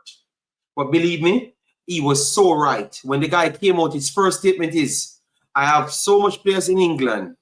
We can put together a team and challenge the best. And that is my interest here. I contacted them and everything. And then the president said, Coach, calm down, stop talk. Come around, let me go and pick the team. Come around, let me go. We go around and pick the team. And people bashed Pastor the day.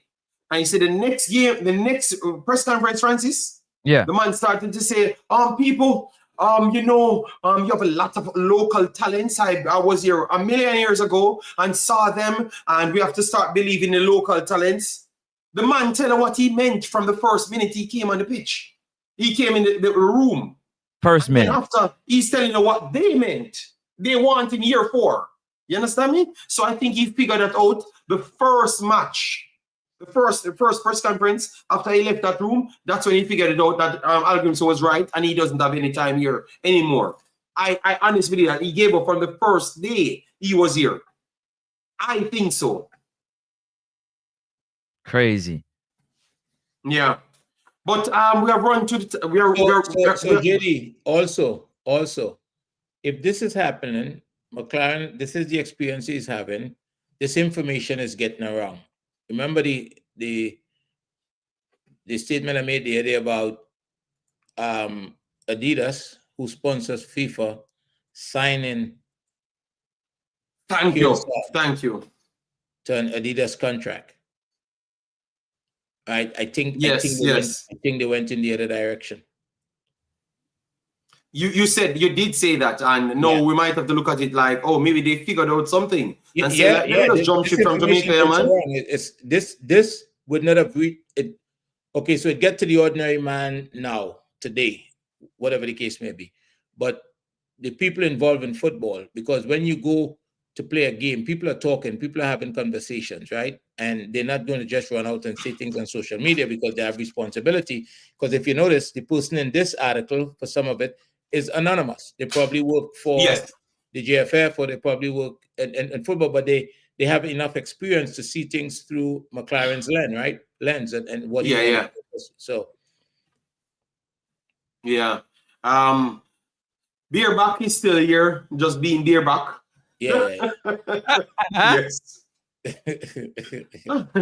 Beerback, I'm not going to get into any conversation with me and you because it's not going to work out good. Because the name alone, change your name, and we can have a different discussion. All right, your name is too much in the dialect, bad in the dialect of your country, and you won't change it, boss. No, but this is something that I hear in the Caribbean a lot, in Trinidad in particular. You could have done this with the little you have, and the fact of the matter is, we don't have a little. We can do better than we're doing, and this standard that this kind of thinking is providing, the standard is the reason why we are not qualifying for anything. Yes, because the slave master's sons love people like Beerback. They say, "Oh my God, the pride that you have. Let me just rub your shine head." Yeah, that's the pride that you have. Thinking. Come Beerback. Hey, Beerback, you're the perfect person I need, Beerback. So Beerback, don't serve the slave master's sons anymore, my brother. Let me go through the rest of the article.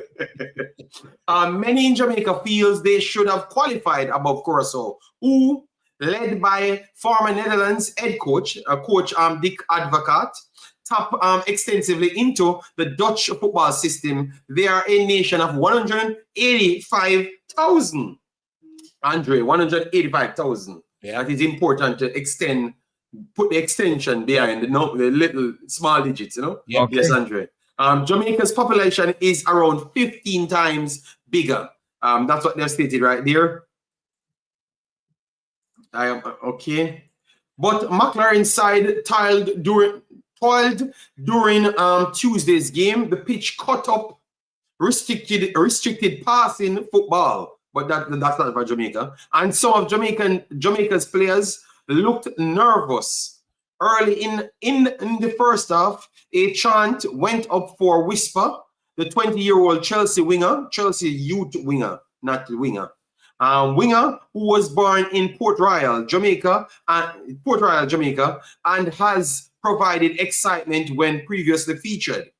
It was also born from a general desire for more homegrown talents to be given a chance. I think, yeah. So it was Richards who burst into the box to win the penalty in stoppage time, only for VAR to overrule it. All right, I saw people try to make up stories. It was rightfully overruled. Stop in and lying. Absolutely. Right? Stop fooling more people. It's 100%. Andre, I took 2 seconds to say it when I'm going to be overturned. No, because I was jumping to penalty. And once I showed the first clip, the first clip is these are delusional. I saw programs. People trying to sell people. Oh my God. Stop lying to people. And you people that's eating up these things, bro. There's a version of that action when the player, after the player hit the ball and Whisper was going down, it looked like the player was now behind Whisper's back when he was going down. And I saw somebody did a stream and used that version of it. Yeah. To oh my God. To keep it up on the screen, which was misrepresenting the situation. And it took me 2 seconds. Remember, Francis, I was celebrating the video is there now. So we get the penalty. I was celebrating. And then once I saw a replay, I sit back down and said, boy, Andre, they're gonna overturn it. So I said, Andre said, yes, because maybe Andre never saw that he touched it at first, but he saw the direction changed. Yeah. People, nobody robbed Jamaica blood. The man touched the ball very clear as day. But if you know how VAR works, once a decision is called on the field and VAR say, go look at the screen, just know it's getting overturned. Just know it's getting overturned. The more likely it's going to be overturned because it's clearly showing you that the referee made the wrong call. Yeah, go look at the screen. They tell him, go look at the screen, bro. And you interpret how far you got it wrong. And if you want it, stay. You understand me? So you have a trained IJ. The regular people will have other opinions. But I understand, LJ, but the fact that remember, you know, sometimes, all right, look, when you're getting a throw, Andre, how they can figure out how the throw never took a deflection so fast. It's took a deflection. It's because of the direction of the ball, the movements of the ball. LJ, that's what they use a lot of times. Because the game would have started. The game would have lasted 350 minutes if that's the case. You understand me? But yes. You know, to the point. Some people, it's how you watch. There's a way to watch football, right? And if you watching football just casually and you're having conversations and you're drinking a beer or you're doing this, you miss a lot of things. If you watch football, drinking a beer is essential, you know, towards a lot of missing stuff. You got booze. You can't see what you're drinking, you know. So don't drink. If you said you're an analyst, don't drink. And if you love the sport, don't try to con the people into selling a narrative because that's going to give back a bad representation of what the sport is in Concacaf as well. You understand? You have a responsibility to do the right thing in the first place. Yes, and that's why I always try to learn. If you're going to talk to people, you have a responsibility to share information that could improve people's understanding of what's taking place. Yes, 100%. Yeah, because that's why I had to stand up and say, people, it's going to be overturned. Because I was celebrating with everyone because I wanted Jamaica to win, even though I don't think they deserved it. But it's not about what they deserve. You still want your country to win, regardless of what you know about the football. You understand me, Andre? So yeah, I just wanted that to happen. And I was celebrating. And then once I saw the replay, I knew that it would have been overturned. You know, so let would have stopped lying. Let would have stopped fool people that are barely rational. You know, let us stop exploiting our people, man. Come on, man. We make money just the same without exploiting our people. And that is a sad thing. You know, I can't stand it. Yeah, let me continue right there. I had to put that in because I thought that it was important for me to tackle that conversation. Jamaica had struck the woodwork 3 times by that stage, all from eyeballs into the box.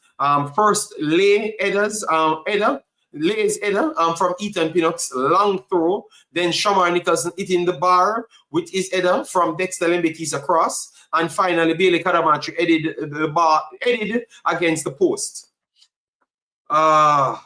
Some close to the squad feel Jamaica should play fast and dynamic football to suit the players and the fans. Dozens of whom climbed from their seats to sit on the eye wall behind the bleachers. So what are you guys? We had talked about that, about the play football to suit. That is just Craig Butler and his Dunce revolution. That can't pass the eye test. You know? Yeah. Let him use his little team, Mona, to continue dancing up the place. Pure foolishness and emotions. Craig Butler just lacked every emotion on planet Earth. You know, so he's just screaming and the fan telling people that this is what Jamaica need to play. I don't think Craig Butler have the answer. Not because he has 2 players that went places. I strongly don't believe it's because of Craig Butler. None of those players reach anywhere. I think it's based off the players that people scouted. The other people, maybe Craig Butler involved because he had to sell them, he had to make links. That is true. But it's based off their talents why they reach places instead of, nah. So stop it, Craig Butler. You don't have no system to save Jamaica, brother. Just stop putting Jamaica in more of a hole. None of you guys can save it. It needs a cleansing by just honesty. Know who you are, what you're capable of. I have not seen one person said, Francis, and before the game, I have not seen one person said Curacao was better than Jamaica. You'll have to be delusional. Still waiting on that. They would consider themselves delusional to say that. That saying that Jamaica was better is right in line with the narrative. Yeah, with the narrative. And the only way you can improve, I understand about the narrative, but I'm saying that I'm showing you why they are not going to be the answer, Andre. Right. Because that's what they have to follow. Yeah. I'm agreeing with you. Maybe yes. I said that wrong, but I'm agreeing with you. So people, I am telling you, the first thing you might have to say is Curacao is better than Jamaica. What we have to do, what is our problems, our challenges? And that's where Jamaica problems starts, like solutions start. You understand me? Don't just run and get someone else to cause more problems because you're going to go just deeper and deeper. And remember, at this point, Jamaica might soon rank 10th in Concacaf. 10th. You understand me? So if you go and make a next failure, I just believe that Jamaica is going to go down to 15th. So when are we going to stop this failure? You understand me? We have to figure out who we are and then start from there. You know, I think it can't be helped if you don't fix that problem, like finding out who you are. And to be honest, Curacao is better than Jamaica. They're further in their development in what the style of football they want to play. And Jamaica still, they are telling you that they don't know what style they're playing, but yet still not applying it to how good they are, Andre. And that is where I can say delusional. Because if you're telling me in your argument, 1 second, Andre, you're telling me in your argument that you're not doing this right. So how can you be further than the next team that is completing what they're doing in their development? Oh, that makes sense. And Curacao told you that this is the product of a 12-year project. 12-year project, yeah. 12 years ago to try to qualify for 12 years. Yeah, 12 years. You guys hear how long? Long time. Yeah. 12 years. 12 years. Are you guys going to sit down for 12 years? Jamaica might drop down to 15 or 16 in the region, but you're going to get a pattern of play. You're going to hire coaches in that same vein and get players in that same vein. Are you guys okay to work 12 years? It might go to 20 years, you know. Are you guys okay with that? But the other guys, and that's getting the success, you know. That's what they're doing. You're just seeing their success at the end. You understand me? So well, are you guys willing to wait 12 to 20 years? It may have taken them 12 years because the population is so small. But with Jamaica's population, I think this is about, for me, making the right decisions, having the right intention, okay? Making the right decisions and putting people first. It is unbelievable that McLaren was suffering as though it seems the article make it look. And none of that nobody was aware of that. Yes, agreed. Yeah, but I think that makes sense. The 12 to 15 years, because I remember one time I went on a show, and because I was saying that we need a structure and a plan to go forward, and I told him that it took 15 years for a cycle to come through, Francis, and he said they can't wait on 15 years. Wow. When we go with them foolishness there. That's what they told me in a show in the Jamaica space as well. I don't want to recommend the show at all, because I don't want people to say that I'm fighting against them.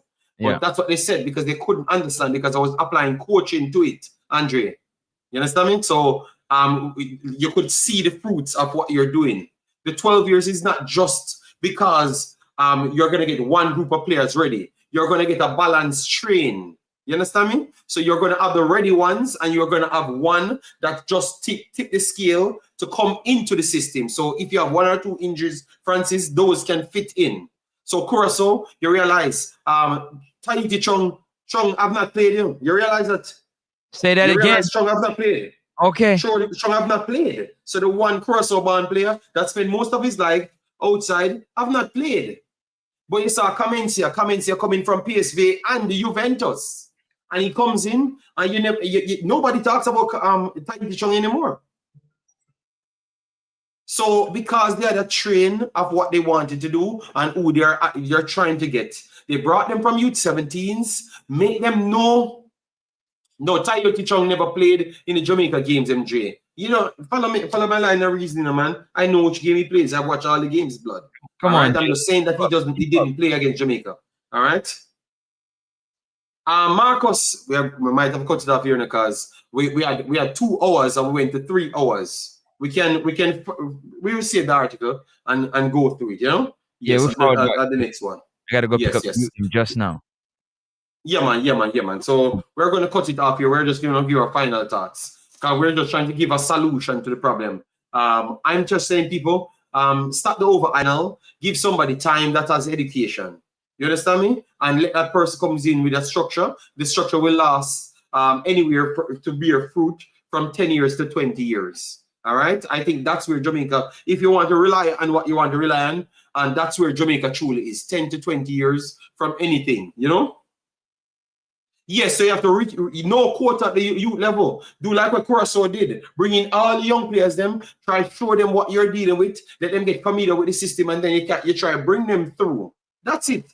So they don't have the actual boots on ground. So they bring in the kids from young, show them what they're doing, and work them along nitro. That's how it works. That's what Suriname doing. For 6 years now, Suriname bringing in youth 17s. They don't care who born on the island. And then you saw them trying to go up to another level. You understand me? So that's how it is, man. All right. So yeah, let me bring back all of the men on the platform. So you said you have to run. Francis, thanks for passing through. Give your final thoughts. We're gonna try and put your link down in the description so people can find you.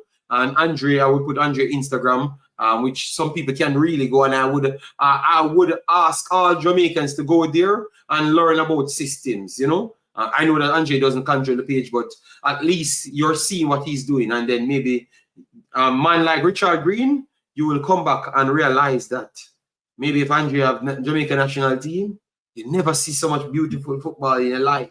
Your man start curse and said, too much passing, 1,000 passing. But believe me, you're going to see what you need to see. You need, maybe Andre can turn it into Barcelona. You never may know.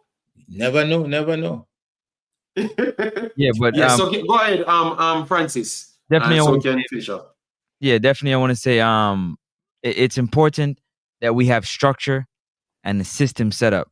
But I'm hearing it time and time again that maybe we are allergic to structure and system. Chaos is something that we like, and we got to figure it out because we can't keep making excuses. We got to look ourselves in the mirror. We can't keep looking at everybody else and pointing finger at everybody else and blaming we got to look ourselves in. We're shooting ourselves in the foot. We're causing ourselves harm by not putting it in the right structure and the right system that's going to benefit the youth them. Okay, these guys are at the level they're at now, but we got youths coming behind that should already know what the system is like, how to integrate themselves, what they're looking forward to. And with all this coming out with this information about money here and not taking care of players and not doing this and all this, is not a good look. It's quite embarrassing.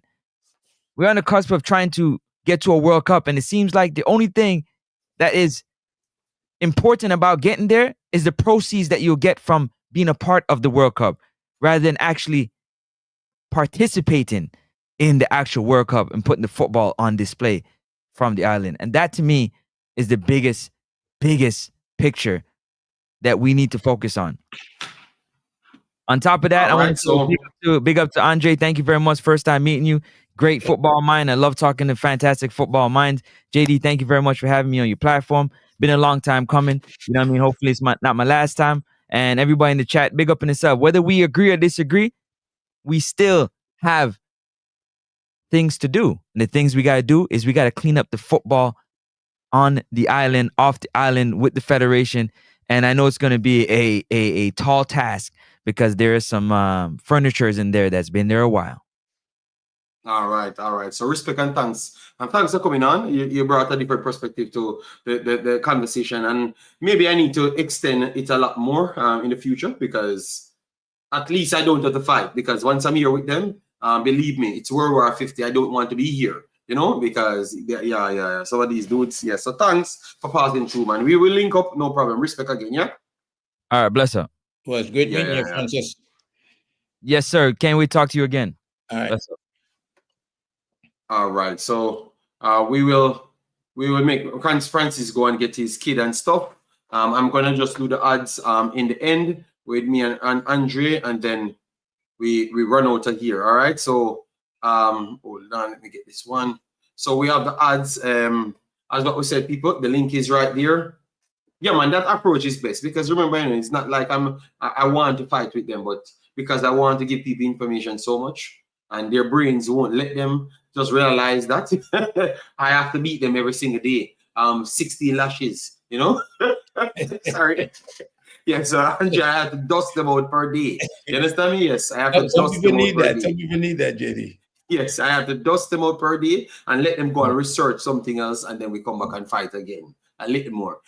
Make sure to smash the like button, guys. I will put both of these guys' link in the description and also in the pinned comment. So make sure to support them. But what I want, I've not checked back on the donation. Remember, we had a donation, people, that we said we are running through today and tomorrow. I'm going to close it tomorrow. The GoFundMe to help Jamaica. So the storm that passes in Jamaica, we're planning next week, Saturday, to buy at least over 1,500 so far out of stuff. We wanted to be 2,000 euros so we can get as much. But what's there, we have to just use, all right? And obviously everything will be fully transparent when it happens. But you can still donate. Doesn't matter how small it is, because if you donate $1 and 400 more people donate $1, it reaches the target. So don't look at how much you're donating. Just donate something, and it will definitely help. All right, yeah, man. So yeah, thanks again. Yes. Andre, Omar, we're not fighting. We're not fighting you, Omar. You are one of the human beings that said that Curacao will win. You know, JD, you're KFC waiting, and no. I think my lady cooked spaghetti. Spaghetti I'm eating today. I ate rice and stew peas yesterday, and the day before rice and peas, and I think beef. Yeah, so today I'm eating more Belgian food. You know, spaghetti. So Belgian food is spaghetti, potato, fries. You know, yeah. So sometimes you got to eat some Belgian food, you know, yeah, because that's what they want to eat. I can't every day making two pots, you know. It's kind of costly, you know. It's a lot of money, man. So to be Jamaican in a different country, it's a load of money I have to spend, you know, every week. You go into different countries to buy things, you know. But it is what it is, you know. Andre, can you cook? What kind of football question? What kind of football question? What in the world in the football? Andre. Hey, I've been cooking all my life, my friend. Oh my God. All right, life. Sanjay, you have time or are you ready to go? Because they look at I want to ask you a bunch of questions, you know.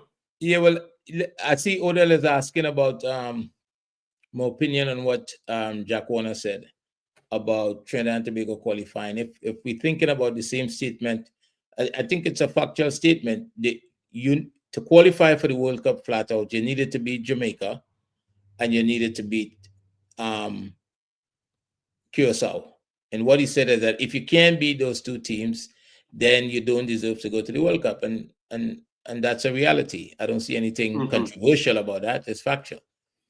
So I would agree with that statement. You needed to beat them. Belgian waffle is just like a side order.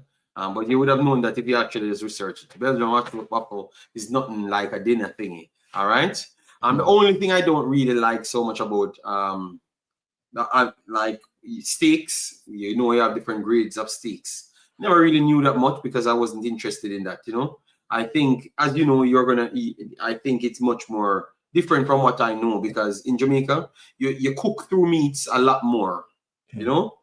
That's the only difference, you know. So I never really liked that. So all of my food have to be cooked through a lot better. And that's it, because I'm still a Jamaican based on what I'm used to. But in my principles, I am not what Jamaica is today. That's the only difference. And that's why I mean, you guys that maybe is what Jamaica is today, fights. I'm a little bit older, you know. I'm not still young, you know. I might still look young, but I'm not young at all, you know. I'm getting old, you know. I'm getting old, blood. I am not 20 anymore, you know. I have Triple is asking about who can see Max is talking about Palau and Triple E. Look, at the end of the day, I'm lucky, right? My wife is from Trinidad, so what I don't cook, she cooks, so we can just do about anything. Oh, so your wife is from Trinidad as well? Yeah, okay, I wouldn't cook the doubles, but she would cook the doubles. So there's so we can cover the whole spectrum between the both of us. I was not generalizing, Richard Green. I specifically stated that what Jamaica is today, you still have some is mean is in that sentence just simply means majority. Did you got that from the statement, Andre? Yeah. Like I was saying, everybody, nobody excluded, or I meant majority, because when you know who you're talking to, right? You know who you're responding to, right? Yes. Okay. So Richard Green, the sentence that I've used just a while ago, everyone knew that I was saying majority, like what is trending. So Richard Green, you should not deal with me like that, because you know that I'm intelligent enough to know what I wanted to say, and I think that you're intelligent enough to understand what I'm saying. Or you're just a troublemaker. But he's probably trying to raise your blood pressure. So yes, I realize that. Who can season better? What? Listen, Andre does a cooking food. People, what kind of question is that? You know what is doubles? Andre, what is doubles? I have not had KFC anywhere in decades, to be honest with you. KFC, Andre? In decades, yeah. I've not had it in decades, yeah. KFC is the greatest food on planet Earth. I don't really do believe me like that, sir. No, but KFC gave me PTSD, Andre, because you know, back in the days in Jamaica, I had a spell in Jamaica around 6 years when I reached a level that I don't even know where I'm gonna go in life. Like, I have education, But I have enough money around me. I have enough everything around me. So I have overseas cars and everything. And then I started to go into the party. And once you go into that life, you kind of lose your way. You understand me? So I had a 4-year spell that I lost my way. I keep the parties and all sort of madness, you know, and all I was living on is just KFC. Yeah. So I just eat some KFC and then go up to Oaklands and just sleep and come down to party again, and then I go to what the first time I work, Andre, and I save 100 euros, and my wife going to Netherlands, and I bought the KFC. It was a celebration that I could have afforded the KFC, a bucket of KFC for myself in a corner. But no, I can buy as much KFC, and I still celebrate it like I couldn't. So Andre, I know it's not healthy. But it's an achievement for me to tell me where I'm coming from. To tell you where you're coming from. I just yes. Chicken is a funny one for me. But last time I was in Jamaica, you know, staying on the resort, I had somebody try to help me out with some patty, because I like Jamaican patty. Tasties is probably, I think, is the best. And he didn't only bring patty, he bought some KFC. And I didn't want KFC, you know? It's like Andrew, I'm not reading the chat anymore. I'm just reading on the comments because I'm done. What's that? You know? They say you're greedy? No, that's why I'm chunky. That's why you're chunky. That's why I'm chunky. What part of me chunky, brother? I have on my thingy here, so you can't. Yeah, that is JD. And JD, that's not the Jamaican way. Those were your personal choice. No, I never said the KFC part is about being Jamaican.